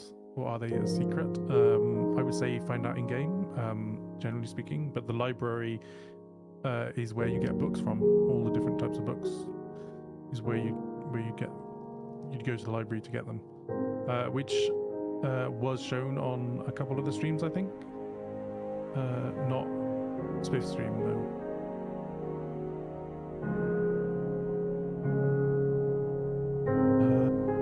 Say a member of a state guild becomes a master, would they be encouraged to join or start a player guild, or would staying around to help train new people be encouraged? This is an important one because the way that you pass knowledge on, it's always cheaper in terms of your knowledge progression to level other people up. Than somebody else doing it themselves. So they don't necessarily have to stay in the state guild, but they would be encouraged to level other people up, even potentially take them with them to another player guild, to their own character guild, because it's cheaper to do that. But also, if you want your guild to survive, which potentially there may be only a limited number of guilds. Spiff might be denying a lot of them. So if you do get one, you want it to survive, and you need somebody else who's a master in order for the guild to continue. Because if you don't have a master to take over, then the guild will be lost, and it will go back to the state property, and then it will either be repurposed or destroyed or given to somebody else, or I don't know. It's up to Spiff at that point. I'm back. What were you talking about? Hello. Oh, farts. Hello. The whole time just talking about farts. Oh, really? Yeah. These people can't get the stuff. Yeah. I mean, it's what Chant wanted. It wasn't me. It was everybody was asking. Okay. Someone says, do state guilds have a player limit? They don't. They exist to give new players who don't know where to go on the server a place to go, find their feet, maybe learn a skill, and then they transition to either making their own character guild or joining an existing character guild. Or maybe they want to rise up and stay in the state guild. That's up to them. Yeah. There you go.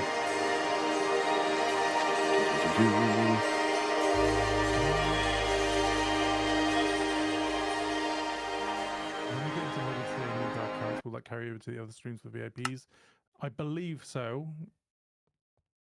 If it doesn't, Chris will probably be quite sad. Yes. But yeah. Can't promise anything, but it should, because it's saved separately. So I believe so. Someone says outside of mainland Spifftopia, are you allowed to build without a claim? I mean, it's one of those things whereby, yeah, but don't expect it to stick around.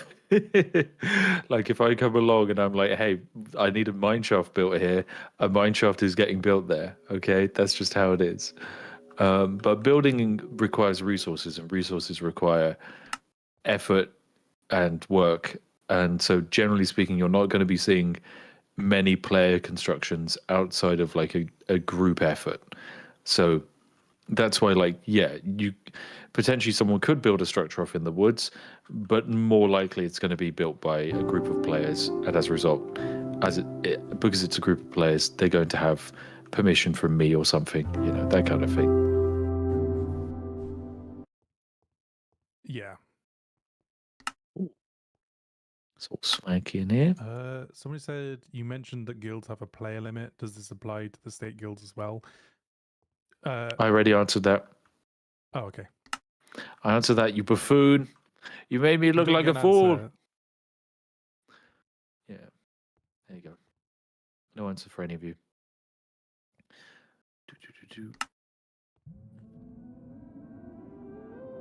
Royal Guards are they have characters, obviously, so they can technically roleplay and interact with things, but every Royal Guard is a moderator. It's the only way of being a Royal Guard. Yeah. If there's that's basically, they exist as an in-universe moderation system to help everything flow smoothly. So there is like regular guards who will deal with, you know, crime and punishment, keeping the peace, keeping people safe from like mobs, all of that, and the logistics of that kind of stuff. But yeah, the actual royal guards are a different power structure entirely. You don't need to go to them to have someone arrested for petty theft. No, that's the guards' jobs. Yep.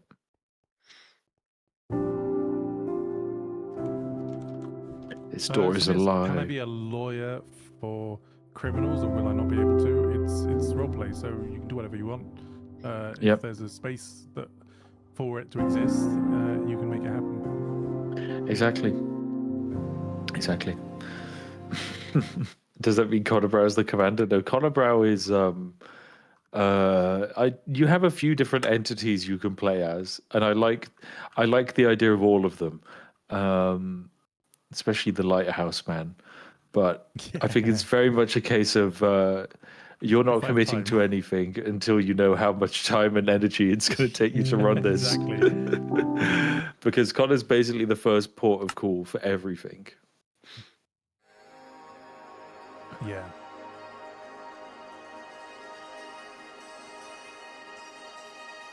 Do you want to? You can read out the question from John Fish, the follow-up to our favorite new fisherman.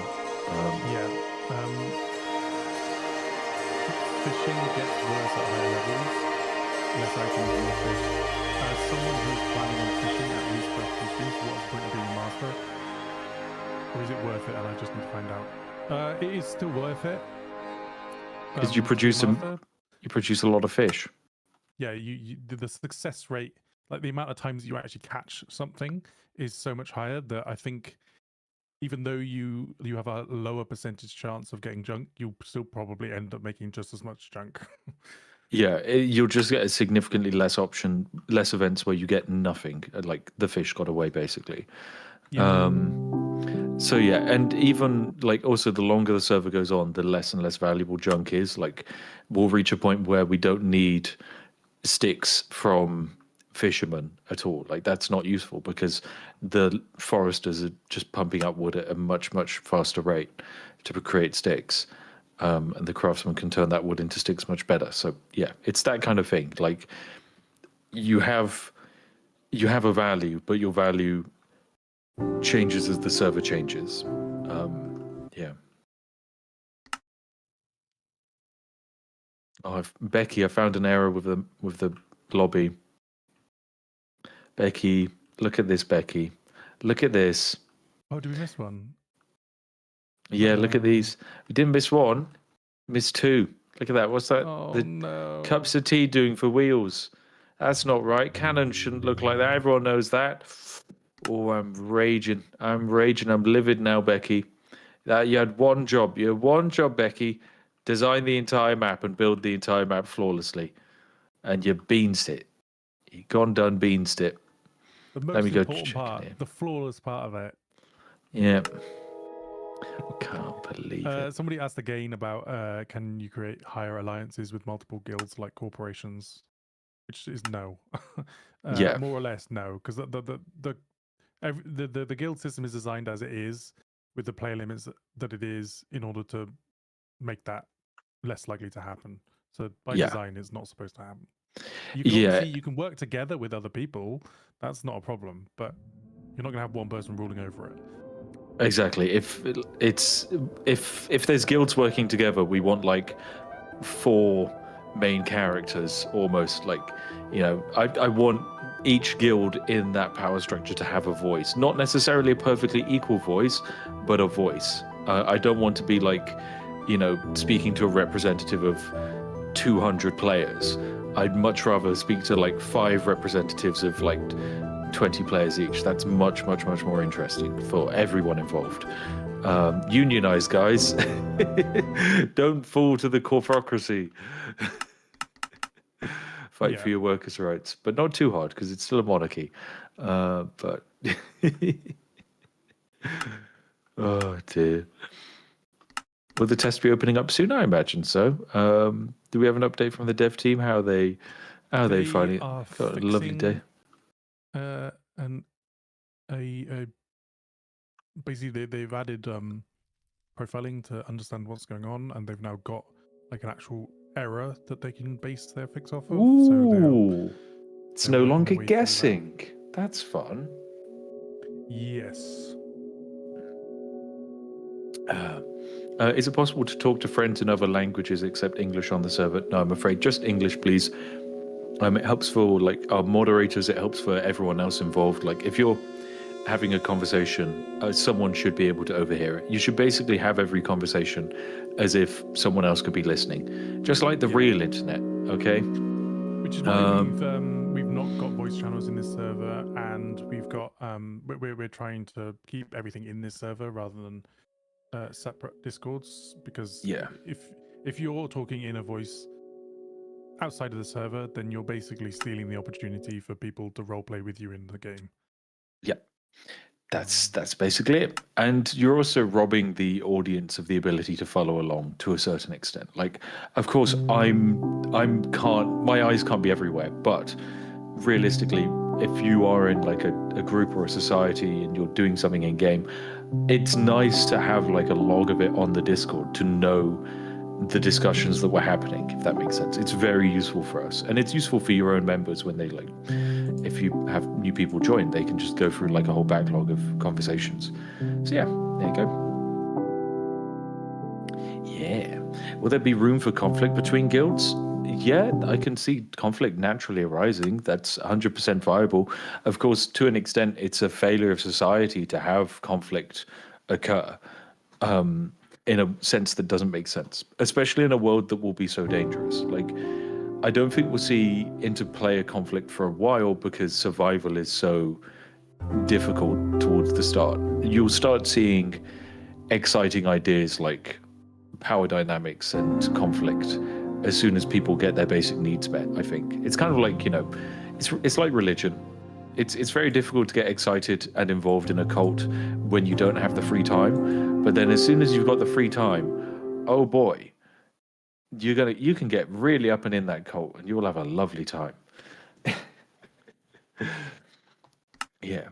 Why is it prohibited for groups to have their own Discord group for voice chats? It's just purely because it makes it inaccessible to other players. And also it makes it impossible for us to moderate. It makes it difficult for us to follow along with. So yeah, it's just those reasons are enough for us not to want it. Yeah. Do.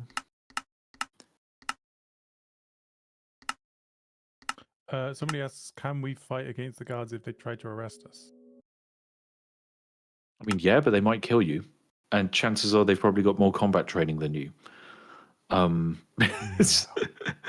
it's very much one of those things. Like, yeah, you could commit a crime, but there's not really much point of committing a crime and losing your entire life for it. Like, what's the point of stealing a loaf of bread if that's the end of your life, Much better to starve peacefully. This message was brought to you by the French Revolution. Don't steal a loaf of bread, Jean Valjean. Just have your hand lobbed off like a normal person. Somebody asks, are we allowed to continue relations with people we met in previous lives, or do we have to burn all bridges when we die? Yeah, you're creating a new character. Your old character died.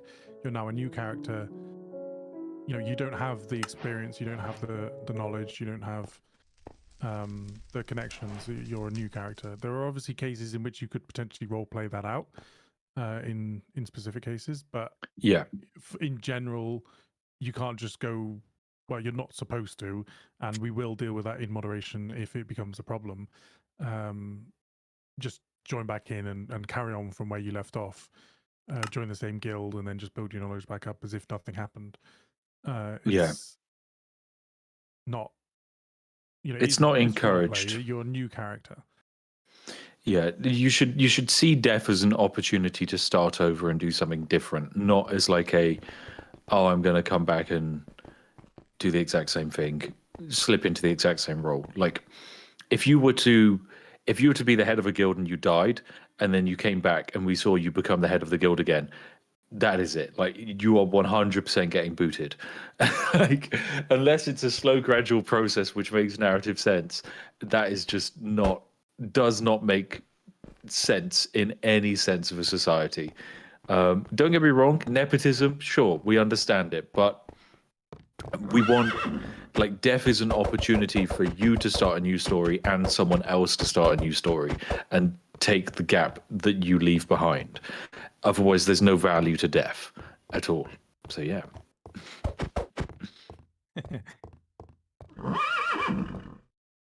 Someone says, "Can you level okay, you your?" should be able to join the game now. Okay, welcome back, everyone. You should be able to reconnect. Nice. There you go. Rejoin, join. Cypher says, "Can you level your skills up to the point where you can use diamond swords and diamond armor? Are the diamond parts of each knowledge considered master, and you can't?" There you go, Connor. That one's for you, Mr. Knowledge Man. I wasn't paying attention. Can you level your skills up to the point where you can use diamond swords and diamond armor? Are the diamond parts of each knowledge considered master? Find out in game, I guess. There you go. Find out in game. Yeah, I don't really think we need to answer that. It's just, I mean, for one, it's going to be probably a couple sessions, at least one session before anybody even has that problem. So figure it out when the time comes. Q crashed again. I mean, a crash is still useful. So Crash is still useful. This is good. It's not necessarily bad. But yeah, I would definitely see like the use of say diamond. It will be very rare. This isn't regular Minecraft where you can just run off into a mine shaft and find a diamond in 15 minutes, have a full set of gear, and then go slay the Ender Dragon. It's just not possible. It's a slow build up, yeah. I don't even think you can wear diamond armor without the prerequisite skills. No. You have to have a certain knowledge or knowledges in order to wear them. Yep. So there you go. That's the answer. But if you ever do achieve that point, you will be a very formidable force to be reckoned with, and very difficult to defeat. Because that's kind of what we want. We want it to be a situation where if you are the kind of, if you have invested all that time in and you are ridiculously powerful with a sword and armor, you should be able to enjoy the power fantasy where basically, you know, we could run 100 peasant farmers at you and you wouldn't even take a lick of damage. You get to RP the feudal lord on the battlefield of 1066. But yeah, what do you need level-wise to wear better armor? It's tied to like a knowledge group. So basically, wear the previous set of armor, wear it competently enough to the point where you can then wear the next set, similar to like weapons. Yeah, there you go. I think the way you described that is misleading. It is misleading, yeah. But that's why I wanted to just say find out in game because. Yeah, you're right. It is a find out in game situation. Sorry, guys.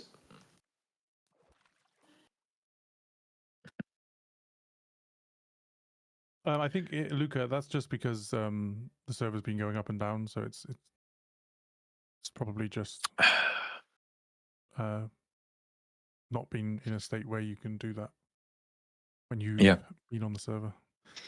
But see, the Dane says, I gave myself a non-RP name during the test. Will I be able to get myself a real RP name? You can delete your character any time. If you don't like your character or you don't like the knowledge path you've gone down or anything like that, just delete them. Or, even better, load into the server and find a tragic way to die. That's my advice. F1 if you want to show them. Okay. Yeah, so you can just click the big X here. So I can create dead and Spiff. Create my character. There we go, make that character. Go on, load it in. There we go. And then I can delete my character. Type yes. Deleting character. Dead Spiff is gone now. There you go. We did it. Yay. We did it. Yay. Woohoo. Woohoo. Server's back up again. That was quick. Hey, look at these swift little sausages. Someone said, would it be possible to make Limbo more interesting, or does it need to be empty for technical reasons?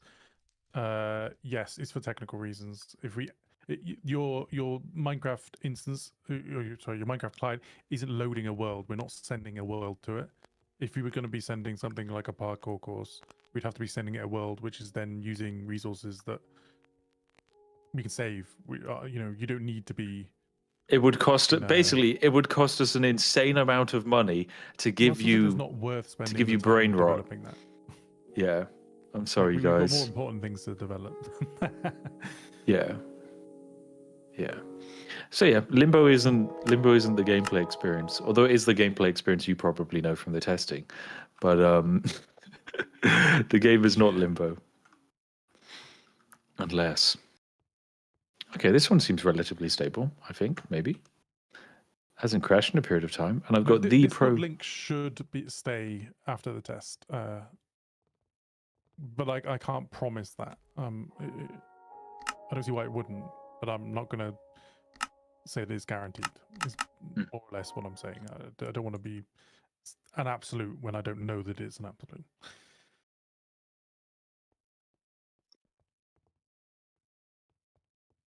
Now, can we improve in Limbo and become the Limbo master? Yeah, the longer you spend in Limbo, the more stat you generate. Yeah. We should make it like a Zen skill for time spent in Limbo. Increases the character Zen.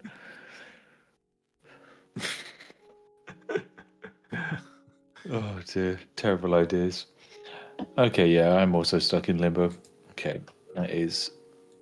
Yeah, I think we're still working through. There's some kind of underlying behavior that needs to be resolved. Which is why it's taking so long. Is there any reason to become a master other than creating a guild? Yeah, depending on the type of knowledge, you might be able to craft something that no one else can, or very few people can, or you'll be able to do a task much more efficiently than everyone else on the server. Because, like, if I'm calling someone to make, well, to produce something, like, hey, bring me 60 wheat, I'm not going to task it to John Johnson, level 1 farmer. I'm going to task it to the master, who I know would actually have significantly higher drop rates and more efficient farming. Like, that's just the economies of scale. Get good at something, do it over and over again, repeat until you make more money.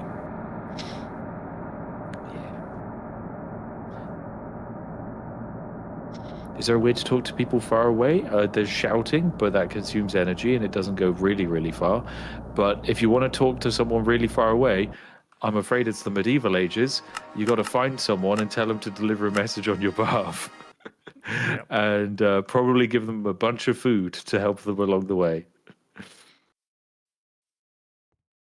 But yeah, messaging is 100% like a thing you should engage with in RP if possible, because it's a fun opportunity to give someone. You're basically giving someone a side quest. You are the Skyrim NPC giving someone the incredible, immaculate lore experience of traversing the world map, maybe just to say a single line of message, which is just like, hey, we're having a meeting. Please come back. Yeah, this is an example that we were talking about where we don't want Discord VCs. That's the kind of example of what we're saying is, you're stealing an opportunity off of somebody else by doing that, of creating RP essentially by talking in a voice call. Mm-hmm.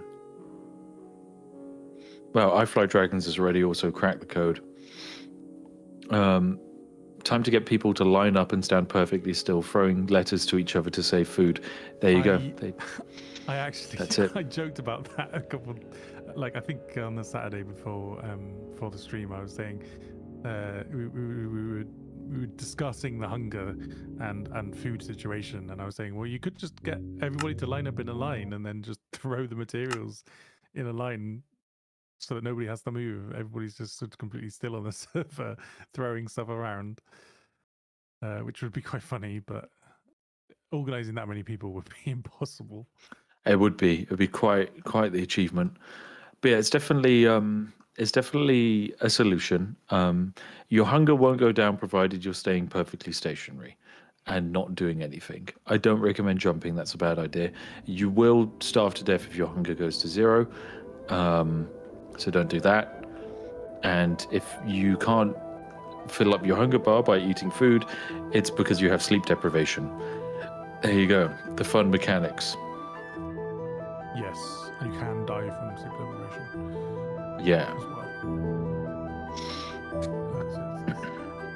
And that's also another reason why it probably makes sense to be a member of a guild, is that you can only protect something if it's in a guild, and you can only sleep, or you can only claim a bed if it's in a guild. Yeah. So you might struggle if you're not a member of a guild. Although we have, that's one of the things we have changed and fixed, because it was impossible to sleep unless you're a member of a guild, which should be impossible. It's just a bit harder, yeah. Yeah. Well, the problem is the inn was useless because it's part of the Oh, it's part of a guild, you're right, yeah. So you had to be a member of the castle guild In order to... yeah, the central state guild. That's pretty funny. Yeah. Oh dear. But yeah, you won't be able to connect at the moment. It's in maintenance mode, I think. So yeah, if you're currently in the limbo, just disconnect. And yeah, there's no in-game VC. It's just all text.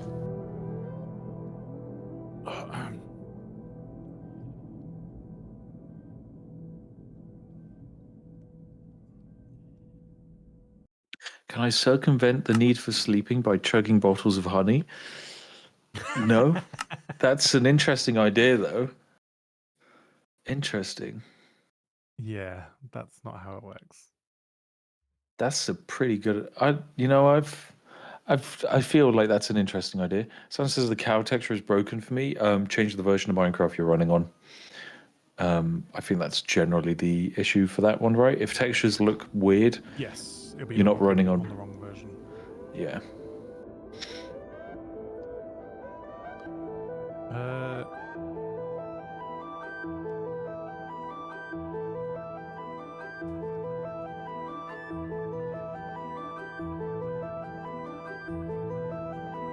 Oh, I can't jump that. I thought I was going to be able to do some amazing parkour.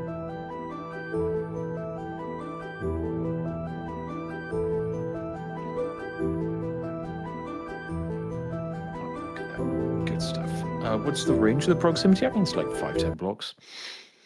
But yeah. Depends on what channel you're in, or like how loud you're talking, I guess. Yeah. Is there a way to opt out of OOC? We're changing OOC anyway. Okay, cool. So yeah, it'll be different. Yeah. Going forward. What will happen if Spiff is assassinated? Will there be a sudden Spiff Jr.? No, I will just spawn in like some kind of malevolent entity. Think of me as like some kind of eldritch being that cannot be slain by mortal means. Yeah. Just don't pick a fight with me and you're all good.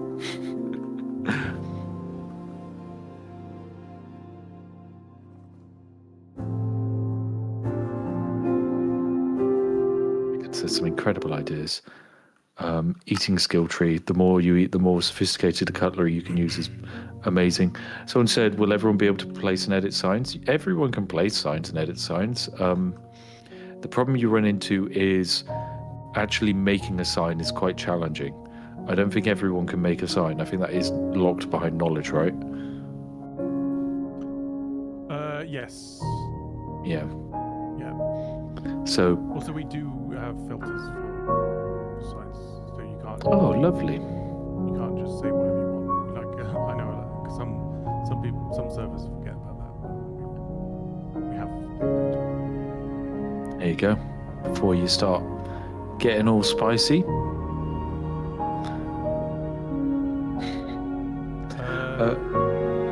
Oh my god. No victory park, don't worry, no, don't worry, we didn't do that. Oh my god. Okay, so victory, so the victory park said, when placing a block, is there a chance that the block breaks and isn't placed? No. If you have the block in your inventory, you can place it. It's when you're breaking a block or crafting something, there's a chance where it doesn't work or you don't get it. But yeah, if it was placing a block, then I think we would give people an aneurysm if they spent 30 minutes trying to craft a bed just to have the bed crumble to pieces as they put it on the ground. I think that would probably be the final nail in people's sanity.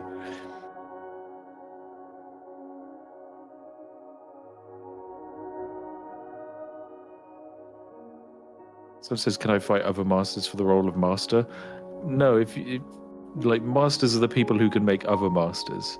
So realistically, you're going to be working with them, and working together. And then a guild could have multiple masters, but realistically, you'll probably go and set up your own guild. So if you want to fight another master, do it on the fields of economical battle. Block placing mastery. No, that's a terrible idea. We'll never do it. Oh dear. Are there any mechanical consequences for leaving a guild?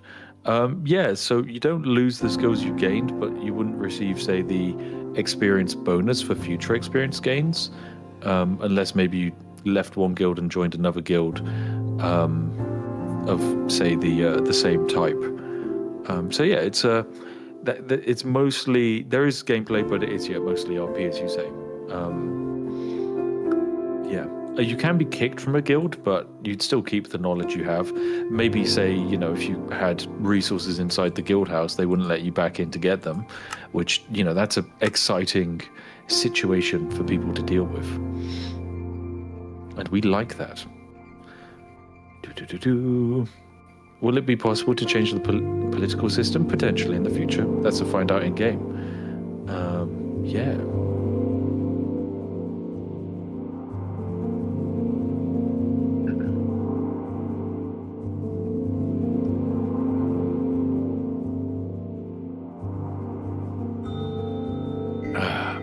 You said archery is locked at the start. Are there any other skills that are locked at the start? There are a few things that basically aren't available at the start because they're just not in for you guys at the moment. So we won't reveal what they are because they're meant to be interesting discoveries that happen over time. So yeah, stuff that is missing, you won't know what it is until it isn't. Except, I guess, ranged weaponry, because we've spoken about that in the past. Yeah. So yeah, find out. Do the military have ranks? Yes, they do. They do indeed. And the players can make railways using furnace carts, chest carts, and more carts. Do furnace carts actually move, I guess? Are they powered? Okay. So would that technically work? Could we build trains? Yeah, no, that's how a furnace cart, you right click on it, you right click on it with some sort of fuel, and then it pushes other carts. Okay, so potentially it could push players sat in other carts. Yeah, and also chests. So like you can have a bunch of chests and a furnace cart down at the bottom of the mine, fill up chests, fuel up the furnace cart, and then it pushes all the materials up to the top, and then the people at the top can unload them and then send it back down. Nice. Okay, I like that. That's pretty cool. That's very cool.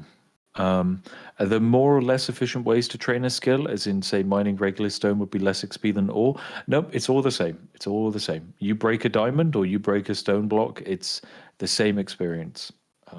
Yeah.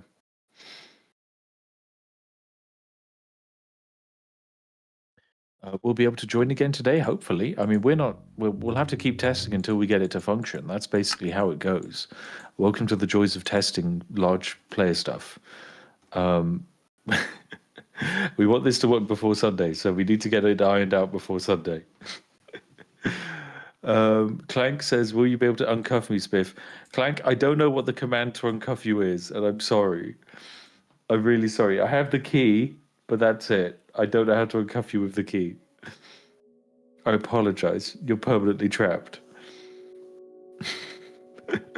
I delete your character and start again to escape from forever jail.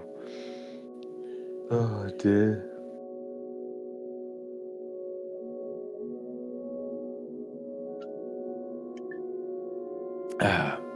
Munzer, you say we keep on testing till it malfunctions. You keep on testing until it doesn't malfunction. That's the purpose of the test. Oh yeah, that's another option, Clank. You could commit honorable death and free yourself from the mortal coil. Definitely an option. Top line says, will there be locks and keys for storage chests in the bunk halls of the state guilds to keep your personal items safe? So, if you are in a state guild, those chests, I believe, are locked into the guild. And of course, you know, if a player is robbing another guild mate, then I would imagine not only would the guild take action, but in universe, other people would take action and have them arrested / killed, you name it. And if it was like done with malicious intent rather than there being an actual reason, then yeah, they'd probably just get banned. So yeah, there are also locks, but they're mostly for things like doors. I don't think there's not a reason why a regular player would ever be able to afford a key to lock a chest.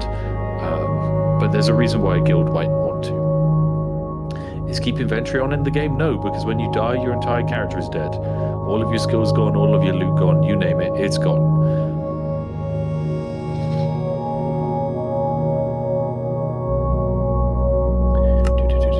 Okay, Alfie's saying game up again? Oh yeah, it is up again. Okay, try and join in, see what happens. See what happens, guys. Maybe it all works flawlessly. Maybe it all explodes in glorious fireball. Oh, look, I'm in the limbo and I'm in the queue, waiting for capacity. Look at this. The queue is paused. Yes. How very unique. Oh, it's forever limbo. But is it limbo with UI? We don't know. Oh, dear. But yeah, your skins get reset to a default skin when you're in limbo. That's just Minecraft. Definitely not a... that's just a... Yeah, that's by design. Not an us thing. Oh, rip. Rest in peace.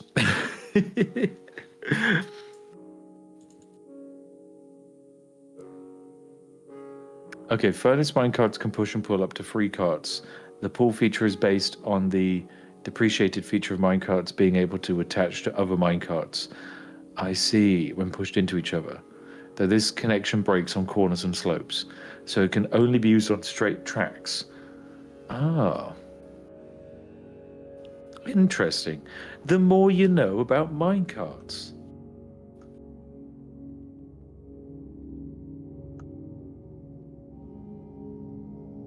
While honey wouldn't work to stave off fatigue, would caffeinated tea have any effect? So, whilst tea does exist, it doesn't affect sleeping.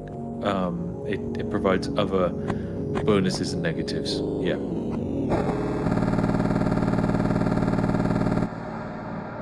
Wow, this iteration of Master Sparkles really does look incredible.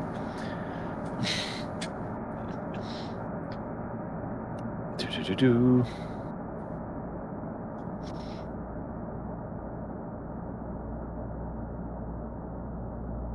Yeah.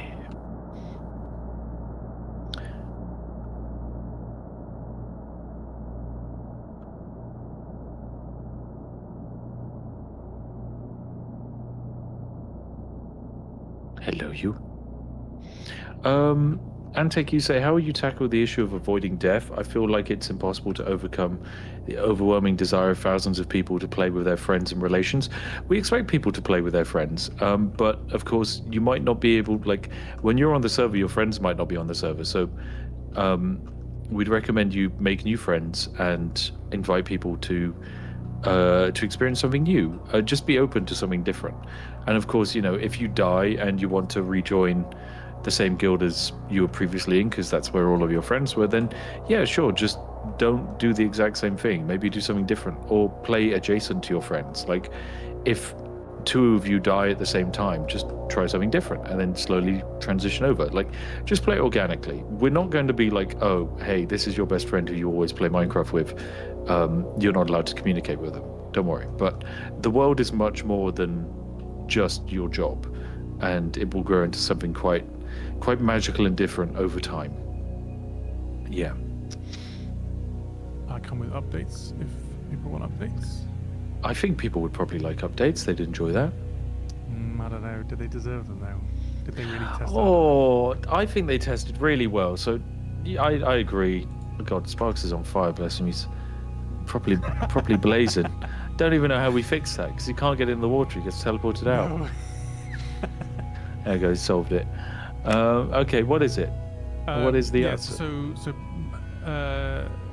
basically, there's an edge case again. It's another edge case where They love for some edging us. reason when occasionally people are being moved into the lobby, but then they're failing to move into the lobby, and then they're choking up the queue when they get moved back into the queue. Okay. Because they're being added back into the place that they were in, which doesn't exist anymore because the queue has moved. But it's not necessarily the queue that's the issue. It's finding out why they are not successfully being moved into the lobby, and the problem is that there's very, very little information that we're receiving. It's basically just telling us that we're trying to move them. Oh, they didn't get moved, which isn't helpful because we don't know why they didn't get moved. So Yeah. we're having to reverse engineer what the problem is in order to solve it. So that's what's taking a while. It's just figuring out where that issue is, like what the actual issue is, not. I'm going to blame the 5 or so people running on a different Minecraft version. Yeah, it's definitely their fault. Definitely their fault. I Yeah. think we should host witch trials for people running on 1.21. Well, luckily it just refuses to connect those people now.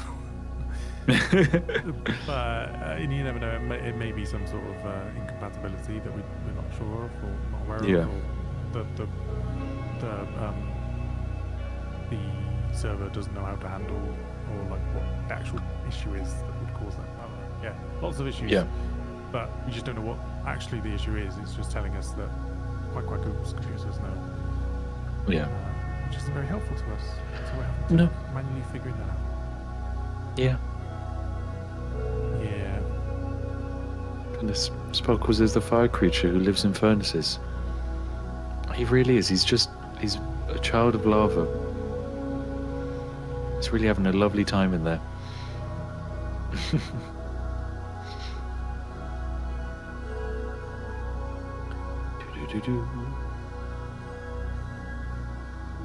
Sunlit Haddock says if the goal is true roleplay, voice chat isn't just useful, it's transformative. Yeah, so I appreciate your message, but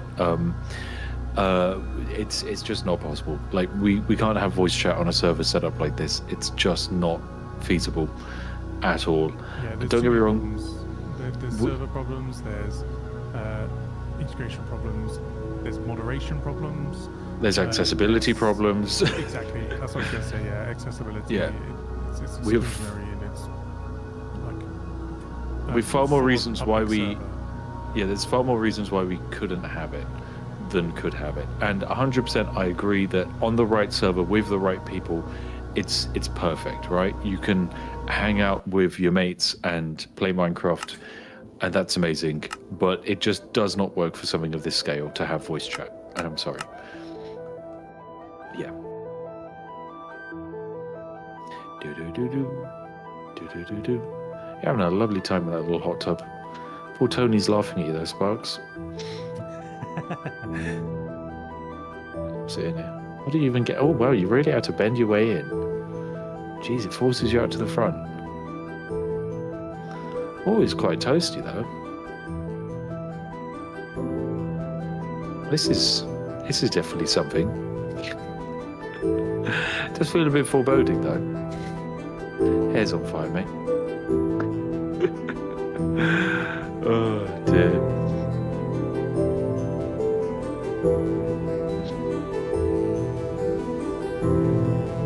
Everything's fine. TM. Yeah, this is a live update from the dev team.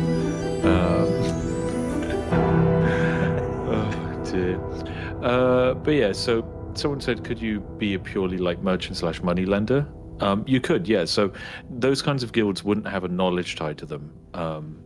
So if you want that guild, you'd have to pitch it basically to us, and provided there's a reason for it to exist and we like the idea, it will exist. But there is definitely a use case for merchants, because we need them to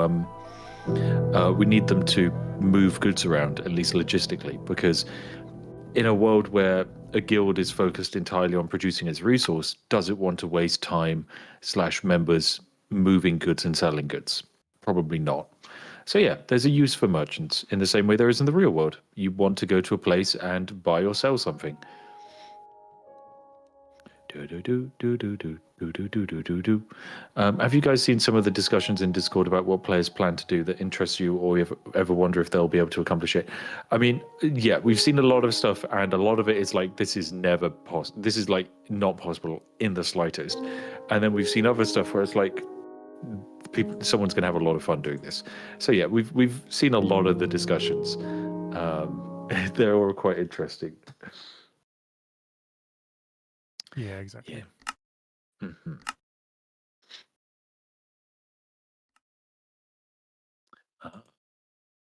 Exciting. Could a guild have multiple different masters of a different type? I mean, technically, yeah. There's nothing stopping a guild that's, say, like a mining guild, having a member of the mining guild who's a master of, say, forestry. Like, that's technically not impossible from happening. It's just more. It's just unlikely. It makes more sense for that user to set up their own guild, if that makes sense.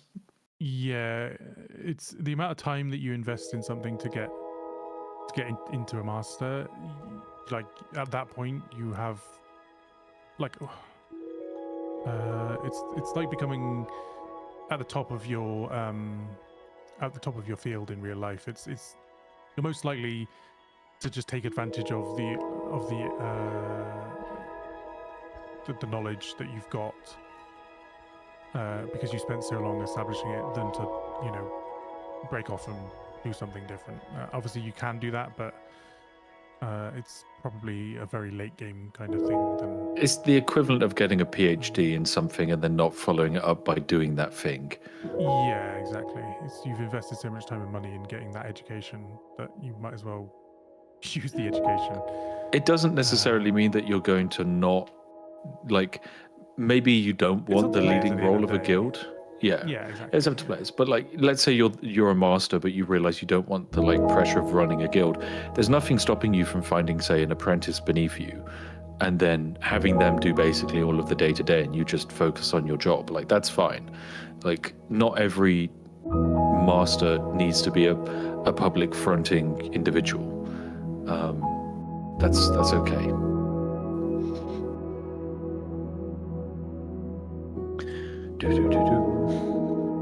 But yeah, you should all have been kicked off the server whilst we dig through all of the data and find out something interesting.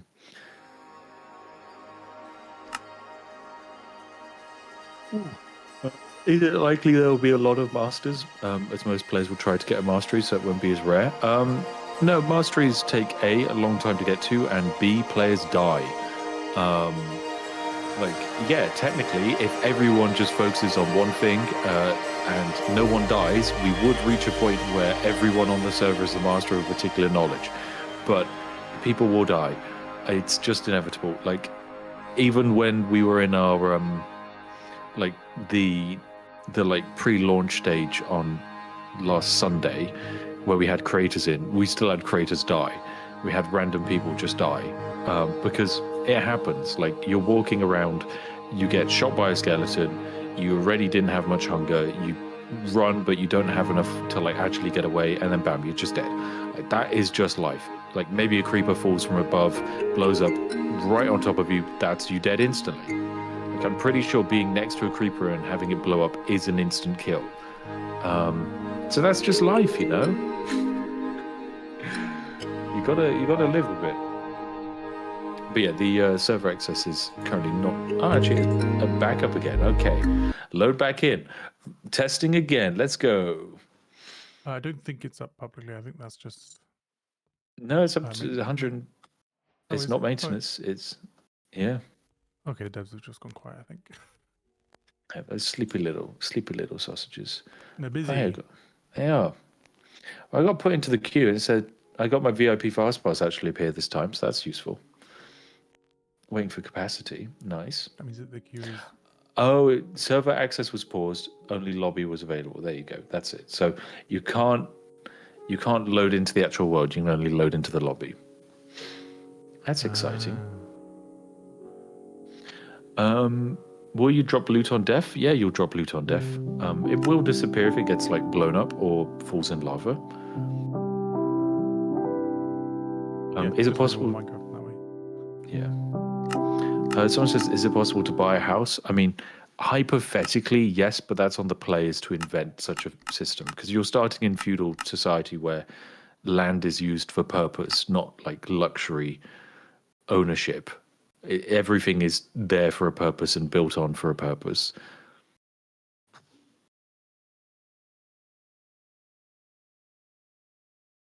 How come some people see themselves in limbo, but mine is always just blank? They press F5. This is what everyone sees. You press F5. There you go. You go third person. Isn't that exciting? Oh, or if your UI is all blank, then that's not how it's meant to be. Maybe let us know in bug reporting what all of your game settings are and what version of Minecraft you're running. You can pop that in there. Do.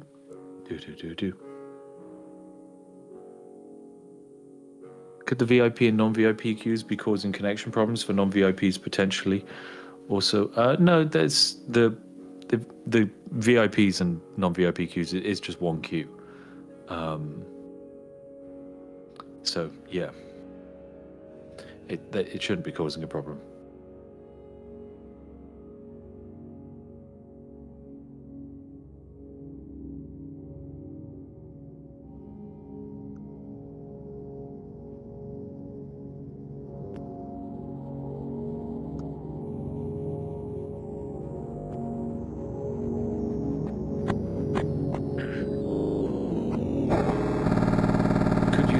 Cause an issue? I'm not sure. I think Linux should be fine. I don't think you should have an issue with it. If you can run Minecraft, you should be able to run this.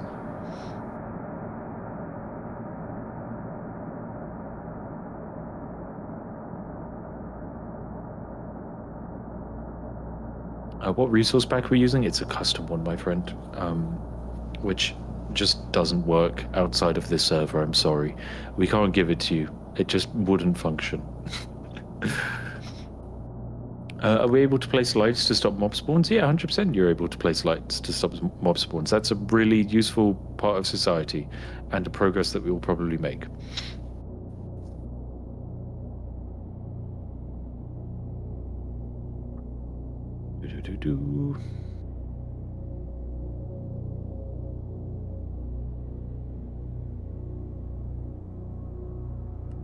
Bob, what you describe is 100% possible and on the players to do. Good luck organizing something like that. The lights run out of fuel? No, this was an idea we floated. We floated the concept of having lights that had a finite fuel supply and would need to be topped up, and like lanterns that you'd need to like right click on with a torch every once in a while, but it's just not it's not a very player friendly experience because you just have lights randomly going off, which would be weird. Also, hello Connor, how are you doing? It sounded like you were saying something, but you weren't. Okay. Gouda. Gouda, you're eating cheese? Nope.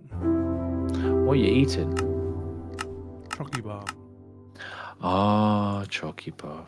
I forgot I had it in my pouch. Yep. It was all melted. Most people just call it a belly, but that's fine. What? That would mean that I'm like re-eating. Oh, that's true. You're not baby birding it, hopefully. Oh dear. But yeah, this is basically, hey, we're here for a test. That's welcome to the test. We have to repeatedly launch a server, see what is causing an issue, attempt to fix the issue, and repeat over and over again until everything works comfortably and smoothly. That's why you're all here. We don't demand your full attention. We don't demand all of your focus. You're just here to push join server on Minecraft. There's no actual gameplay that could be unlocked other than the process of making a character.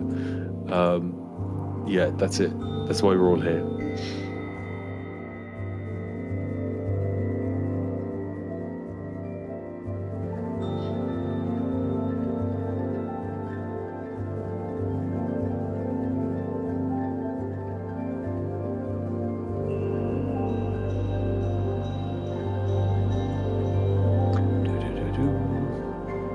You should give all the testers a nice reward for helping.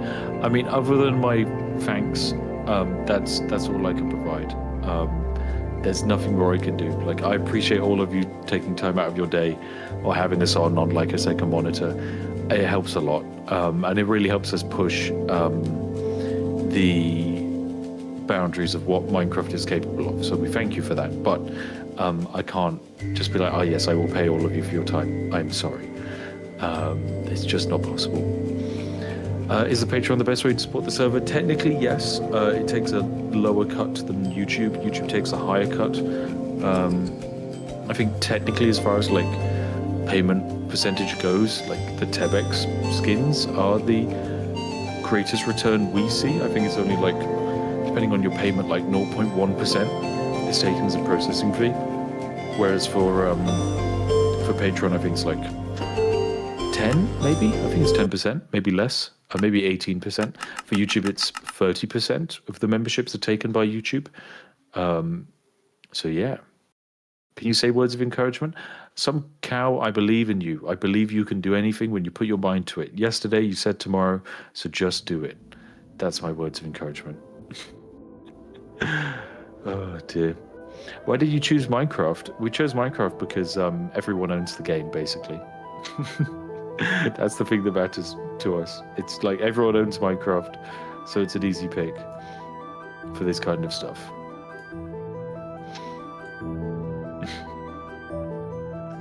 But yeah, Slurp says, I just got here, how's the testing going so far? So basically, the first few things we found, we fixed.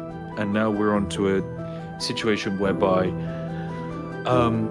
there's like weird data being created by people not quite joining the lobby in the way that's meant to happen. And then that bricks the queue for everyone. So we're basically having to use trial and error because our effectively our crash reporters that report on the things that go wrong don't seem to be giving us the proper, don't give us an accurate explanation as to why the thing that's going wrong is going wrong. So yeah.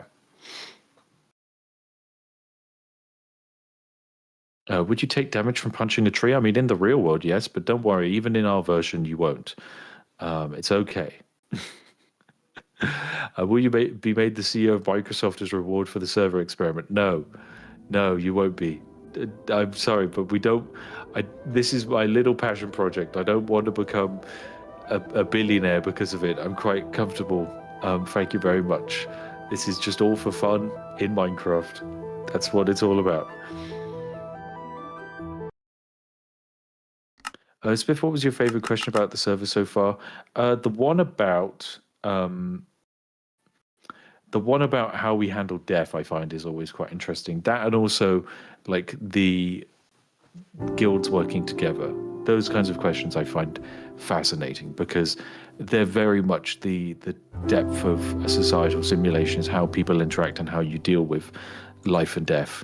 To me, that's more interesting than, like, say, grand goals of conquest. Yeah, that's my concept. Have you considered just making the server work? Wow, you're right, the go-to cheese. You're actually spot on. No need to thank you. I'm gonna thank you. I think you've cracked it. We had server work set to false in the Boolean logic, but you've cracked that one. Go tell the devs. That one's. You go tell the devs. Yeah. Well, there we go, guys. We've solved all of the issues.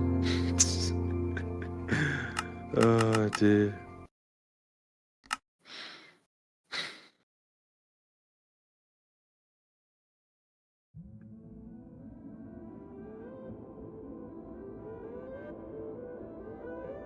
Oh dear.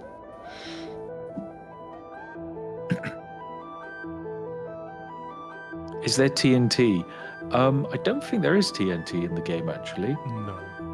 Yeah, it's definitely not in our version because it's just not very. It doesn't fit the environment very well, especially for the era of the society that we're kind of aiming for and the aesthetic of the society we're aiming for. Does not make sense for players to be strip mining using explosives. It's meant to much more be focused on like player and actual manual work being the main focus. Look at that. Someone with a corgi profile picture. Isn't that incredible? Thank you, Flamingo. Who said, will copper golems be a thing? No, there are no copper golems because they're a recent addition to Minecraft, right? They're in the snapshot, if I remember correctly. Yeah, they're 1.21 thing. I think that's a late 1.21 thing. Yeah, so we don't have it. We don't have it. Ooh. Will everyone spawn in like spawn in the same, like there isn't a 5% chance you spawned in short, so now your character is slightly shorter and you walk 10% slower? Lock.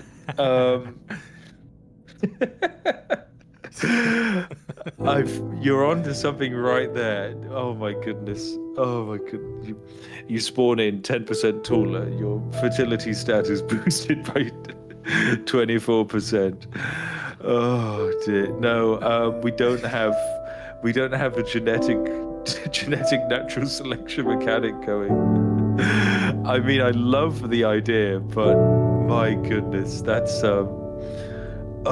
incredible. But think like, what if there's like a 1% chance that a player could spawn in to be like 1 block tall, and consequently they're so much better at mining because they can just reach all the small crevices. Oh, that's such a good idea. Oh, I mean, we can't do it, but I love the idea. I love it. Spawned as a dwarf, smithing 1.5 times boost. You've done it. You've cracked it. So say, would there be a chance to become like the Reaper of the Limbo and banish people to Limbo in a roleplay way? Well, Limbo isn't part of Spifftopia. Limbo is just a part of the server architecture. Yeah. Like, in the world, Limbo doesn't exist. In the Spifftopia world, Limbo doesn't exist. It's not a roleplay element. It's a thing we acknowledge here because it's, of course, the place where you end up when something goes wrong on our server. But when everything goes right, hopefully you'll barely see it. Well, in this testing, you might be sat in the queue in Limbo, but it's not. You're not actually in Spifftopia at that point. You're just sat waiting in the queue.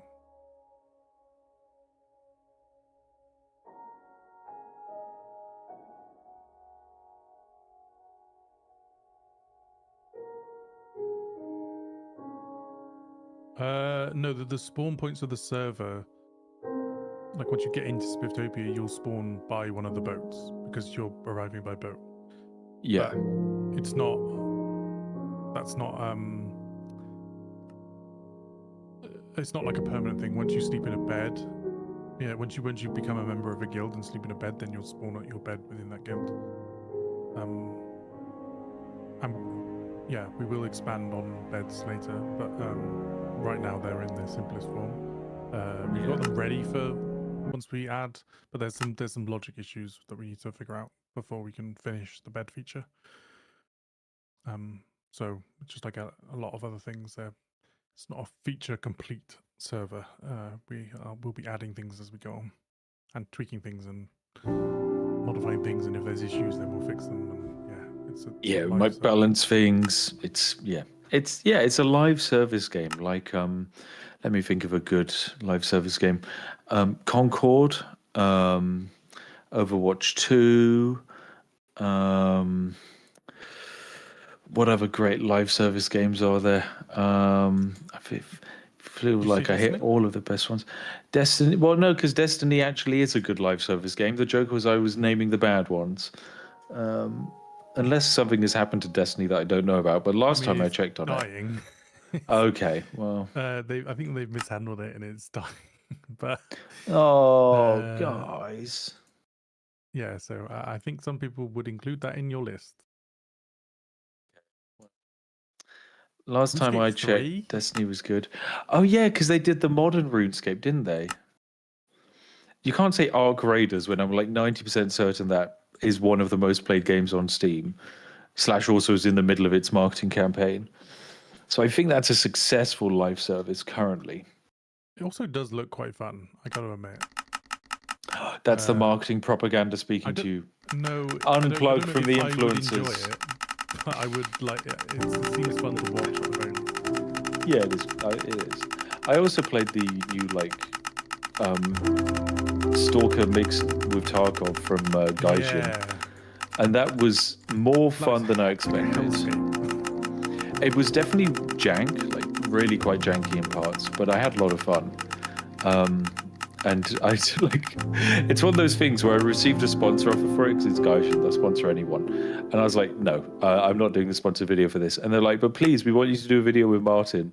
And I was like, I'll play with Martin, but I'm not being sponsored for it. So I'm appearing in a different creator sponsored video, just as a background character, unpaid for the love of the game, and it was quite fun. It also meant I get to make fun of the game without there being a contractual obligation. That's always fun. Oh yeah, it is fun. It's so much easier like laughing at a bad thing than it is to praise a good thing. People don't care about praising an okay thing. It's about finding the worst thing and then making it seem significantly more important and then continuously punching down. That's the dream, okay? That's my tip to all of you guys wanting to start out in content creation. Find a baby seal that you can club. What sponsor is giving you the most pressure? Generally, not many, because I'm in a very privileged position where if a sponsor starts giving me pressure, like near the start of a contract, we just pull out. And that's it. We just don't work with them again.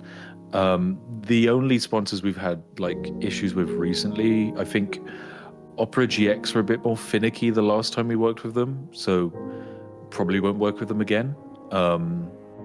But yeah, I've like in the past I've enjoyed working with them. It just seems they've got a bit stricter with creators because they used to be really like hands off and just let you basically do whatever you want for the integration.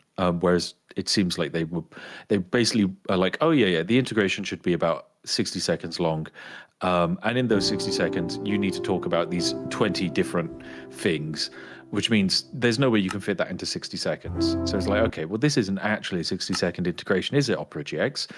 So yeah, I had a problem with that, but it was still fine. But yeah, generally speaking, we don't deal with a sponsor who is difficult to work with. And also I'm lucky in that I speak to a lot of other creators. So if someone else has a problem with a certain like developer or like publisher, we just don't work with them. And equally, if I run into problems, I will tell other creators. And so yeah, we generally we look after each other. Because yeah, there's been a couple of times where like a creator I've known has done a job for someone, or like done a sponsored thing, and then they've just basically never been paid, and they just can't ever track down their money, which just sucks. Like it happens. It's rare, but it happens. And luckily, yeah, just I've avoided all of that up until this point. Yeah. Is there already a guard state guild, not royal guard? There currently isn't one set up, but there will be.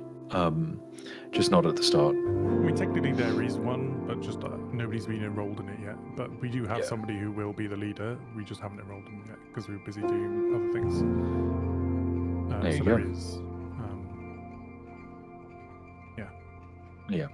Going back to the wonderful. The military is just an empty state guild that Spiff will recruit to Populate. as and when it's needed. Yeah.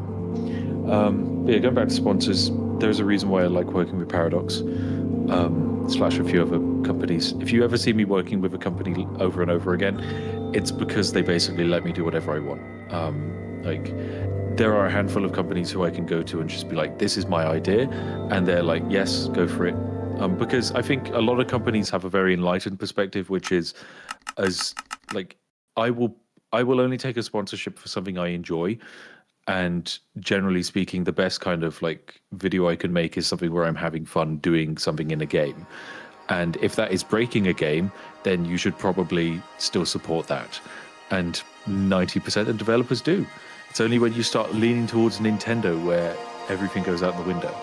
We did have a problem with like Gaijin once, where we almost had them sponsor an enlisted video and then they pulled out last minute, despite them giving us loads of like, we were very much like, hey, this is our exact concept, this is what we're doing, is that okay? And they were like, yeah, that's fine. And then like the week before the video was going to come out, after we'd already made the entire thing, they were like, actually, we showed this to the executives and one of them said they didn't like it, so you can't. So it's like, okay, cool. It was a good film. It was a good like concept as well. It was a really good concept. It was like, can you pay to win in a video game? Where I got a pro player and I paid to win and I played against them. And like almost all of the team at Gaijin were like, this is a fun video. But yeah, to just one person, it rubbed them the wrong way. So that was it. It's a shame when it happens, but it does happen.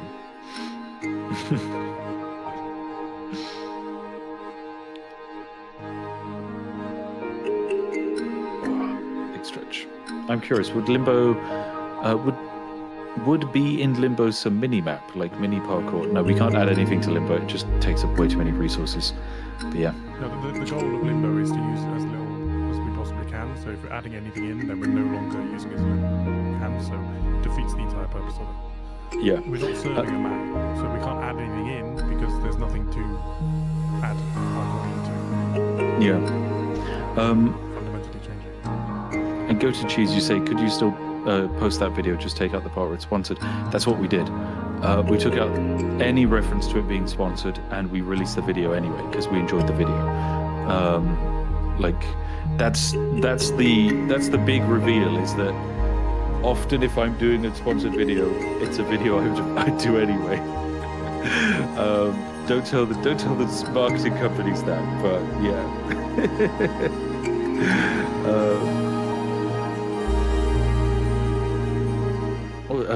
The Spirit says also, how much fun is it when appearing in the Magic the Nerve videos? They're good fun. They're a little bit crazy. Sometimes they're like a 10-minute recording session. Other times they're like 4 hours. I think the most recent one I did was actually really quite a difficult recording session for me because it was one of the hottest days in the UK. And I was doing it from the Yogscast offices because I had to be there for like a thing later in the evening. And yeah, so my entire like mic setup was jank. Like I was holding the microphone in my hands for the entire time, trying not to accidentally bang it on the table. And it was just swelteringly hot. Yeah, it was. So in that regard, it was a difficult recording session.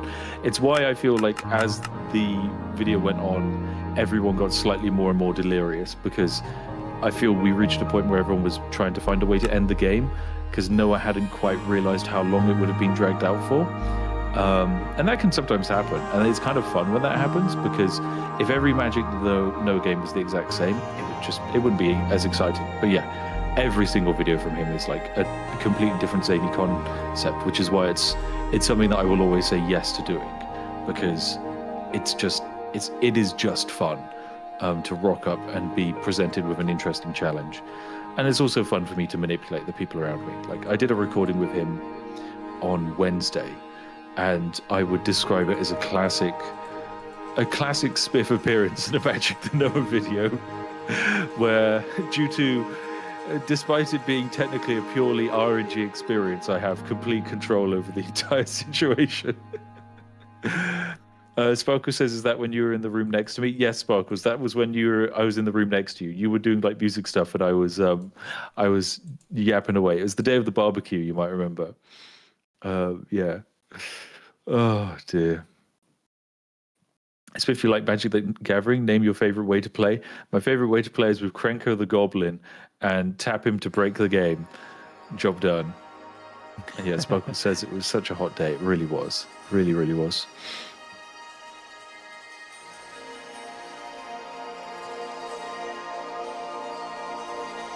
Jack Lumberton says, if we return to our beds when we log in, doesn't that mean people who log out far into the wilderness will be walked home on the next weekend? Yes, it does. That means if you're making progress out in the wilderness and you want to stay there when you next load into the server, you best put down a bed. Take a bed with you, okay? There you go.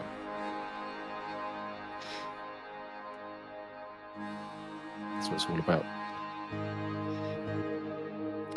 I think we might have some progress. I think we might have figured out what the problem is. Now they just need to figure out how to fix it. I think. Cool beans. Right? Should we say? Half of the conversation. That's fine. That's fine. That's okay. I guess. Hey, in the very least, it'll probably take him 10 to 15 minutes. So if any of you hanging out in the audience want to go make yourself a cup of tea, go to the loo, have a cold drink. Now's the time to do it. Probably.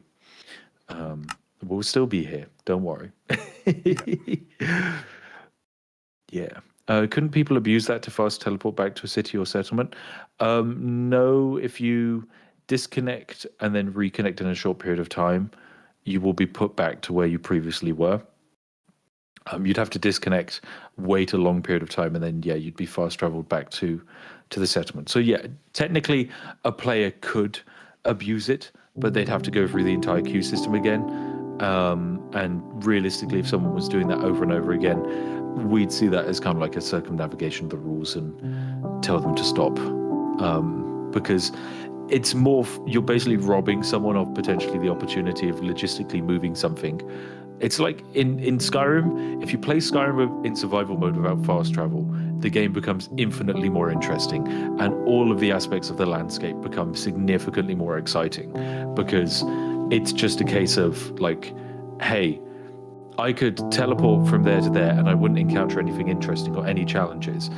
But if I walk it, then suddenly there's different challenges in terms of like food. I might encounter mobs. I might find something really interesting or useful. You never know. There you go. If I log off for an hour, will I have to wait through the full queue again? Yes, you will, Jester. That, like, if you log off and go have, like, go have dinner and you come back, yeah, you got to rejoin the queue. Oh, dear. This question is brought to you by Raid Shadow Legends. Not really. What ad segment are you tired of seeing / hearing about? Any grievances you can air? Yeah, I don't like finance adverts. This is a really big thing that's happening as of late, and I've been getting a lot of requests from American companies being like, hey, we are a bank, or we are a like financial advising thing. We'd like you to A, use our services, and B, recommend them to others. And look, unless you're a specifically trained finance creator, I'm not going to trust the guy who creates wacky video game essays to recommend me a bank, okay? If a YouTuber is recommending a bank to you, what has happened to our society? Like, yeah, I wouldn't it's trust just weird. a YouTuber to know that kind of information unless they're specific to it. And if they actually properly explain it in a non-sponsored way, if they're sponsored, why would you trust them? They're probably just getting paid an absolute shed load for it. It's kind of a complicated thing, because like if a tech reviewer is given a piece of tech and they're sponsored to review it, yes, they're the most qualified person to review it, and so they could probably give you the best opinion. But there's also the caveat of, oh, well, then their opinions might be changed because it is a sponsored thing.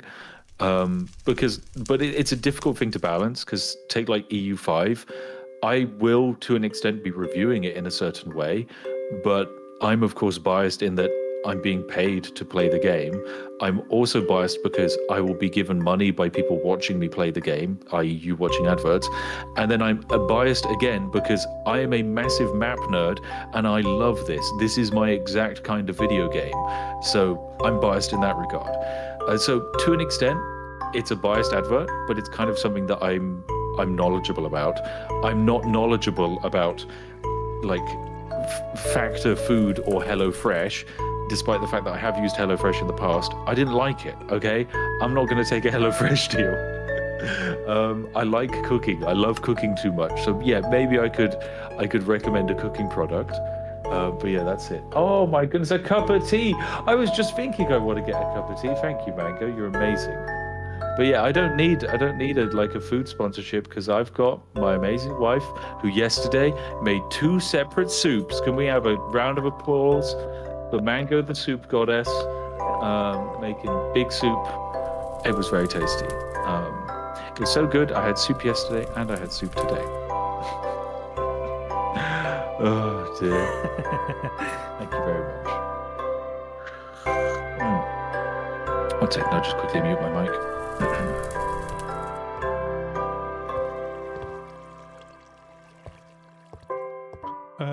You're gonna die, soldier. Is the short answer. You won't be able to defend yourself. You won't be able to claim any land to protect. So if anybody else comes by, they can destroy everything. You won't be able to. I mean, unless you have a group of people with knowledge already, you're not going to have the knowledge to have enough drops in order to survive. It's just designed to prevent that kind of thing. Yeah. But yeah, it looks like the server's up. But yeah, going back to the due diligence stuff for sponsorship, like, realistically, if you're taking a sponsor, you should only really be taking a sponsor for something you understand/use, so that way you can give it a better judgment. But even then, like, there's a certain level of, like, there are creators who I 100% know did what would be recommended, the due diligence in a product, promoted it, and then it still turned out to be, bad. So I do pity the creators who kind of have that happen to them, because it is to an extent almost like just, the unluck of the draw. Capitalismed again, and the product that you recommended a few years ago has been turned into now the worst thing in existence. Yeah, so it's a complicated balance. And that server is back down again, right? Indeed it is. Yeah. Indeed nobody. It's like everyone who's sponsored by Honey. Yeah, it's a shame, because, like, Honey could have been a good product, and was for definitely a period of time on the internet, and then, of course, became not good. Hello, can you hear me? I can hear you. I have an update. Cool. We have managed to replicate the issue internally. Yay! Which means we probably don't need to hold people here, because we can now do it ourselves. So we can just keep repeating it until we get a fix in place, basically. Cool. We don't know what the fix is. That's the problem. So we can now replicate the issue, but we can't necessarily fix it yet. But yeah, so. Thank you very much for helping us find this problem. Perfect. Do we have any last-minute questions that people have that want to be answered before we leave? Someone said, is there anything planned for this year's Jingle Jam OpenTD stream? There is not. Jingle Jam is usually planned in the last week before Jingle Jam. Yeah. I mean, it's not, but also, yes, it is. We've had an idea for a Minecraft thing for like 6-8 months now, and obviously we've been busy with Spifftopia, so we're like, we'll just wait until Spifftopia happens, and then we'll have plenty of time. Then we'll do it. Then we'll be able to prep all in the run-up to Jingle Jam. Yeah, no, it's going to be right up next to Jingle Jam as we're doing it, so I don't know how that's going to happen. But yeah, you guys can all tap out. We'll answer some questions, but yeah, thank you very much for helping us test today. It means a lot, genuinely. The fact that we're able to repeat this and now we have the ability to solve it, it's not possible without all of you, so thank you very much. Gerard says, will there be another test tomorrow? I mean, maybe? It depends, I think. If we feel like that we need one, then yeah, we will. Yeah. So just, I think a lot of it's going to depend on time, not necessarily if we need it or not. Yeah, definitely. Are we having a good day? I'm having a good day. I've got a nice cup of tea. You having a good day, Connor? I'm tired. Oh, sleepy Connor. Oh, sleepy. What a shame. Does breaking crops with water still work? No, it doesn't, if I remember correctly. No, it doesn't drop anything if you break it with anything natural. Like if you push a cow off a hill, it won't drop anything. If you use water on crops, it won't drop anything. Bash, when you die, you do get kicked from the server. Your character that you created is killed, but you're not banned. You can rejoin after a set amount of time and make a new character. What happened to the TPC? It's the PC used by Mango, my wife. She largely uses it to play Counter-Strike, and also she does QA for the channel and stuff like that. Yeah, in the first stream, will the Blacksmith Guild have an initial supply of materials? Yes, they will, because otherwise they wouldn't be able to work for a period of time, and then no one else would be able to work because their tools would break. How feasible is joining for multiple sessions? Really quite feasible. I think this is one of those things where I think given the scale at which we're running, just consistency is all you need to join the server for like each session. There definitely is a queue, but with the rate at which players die,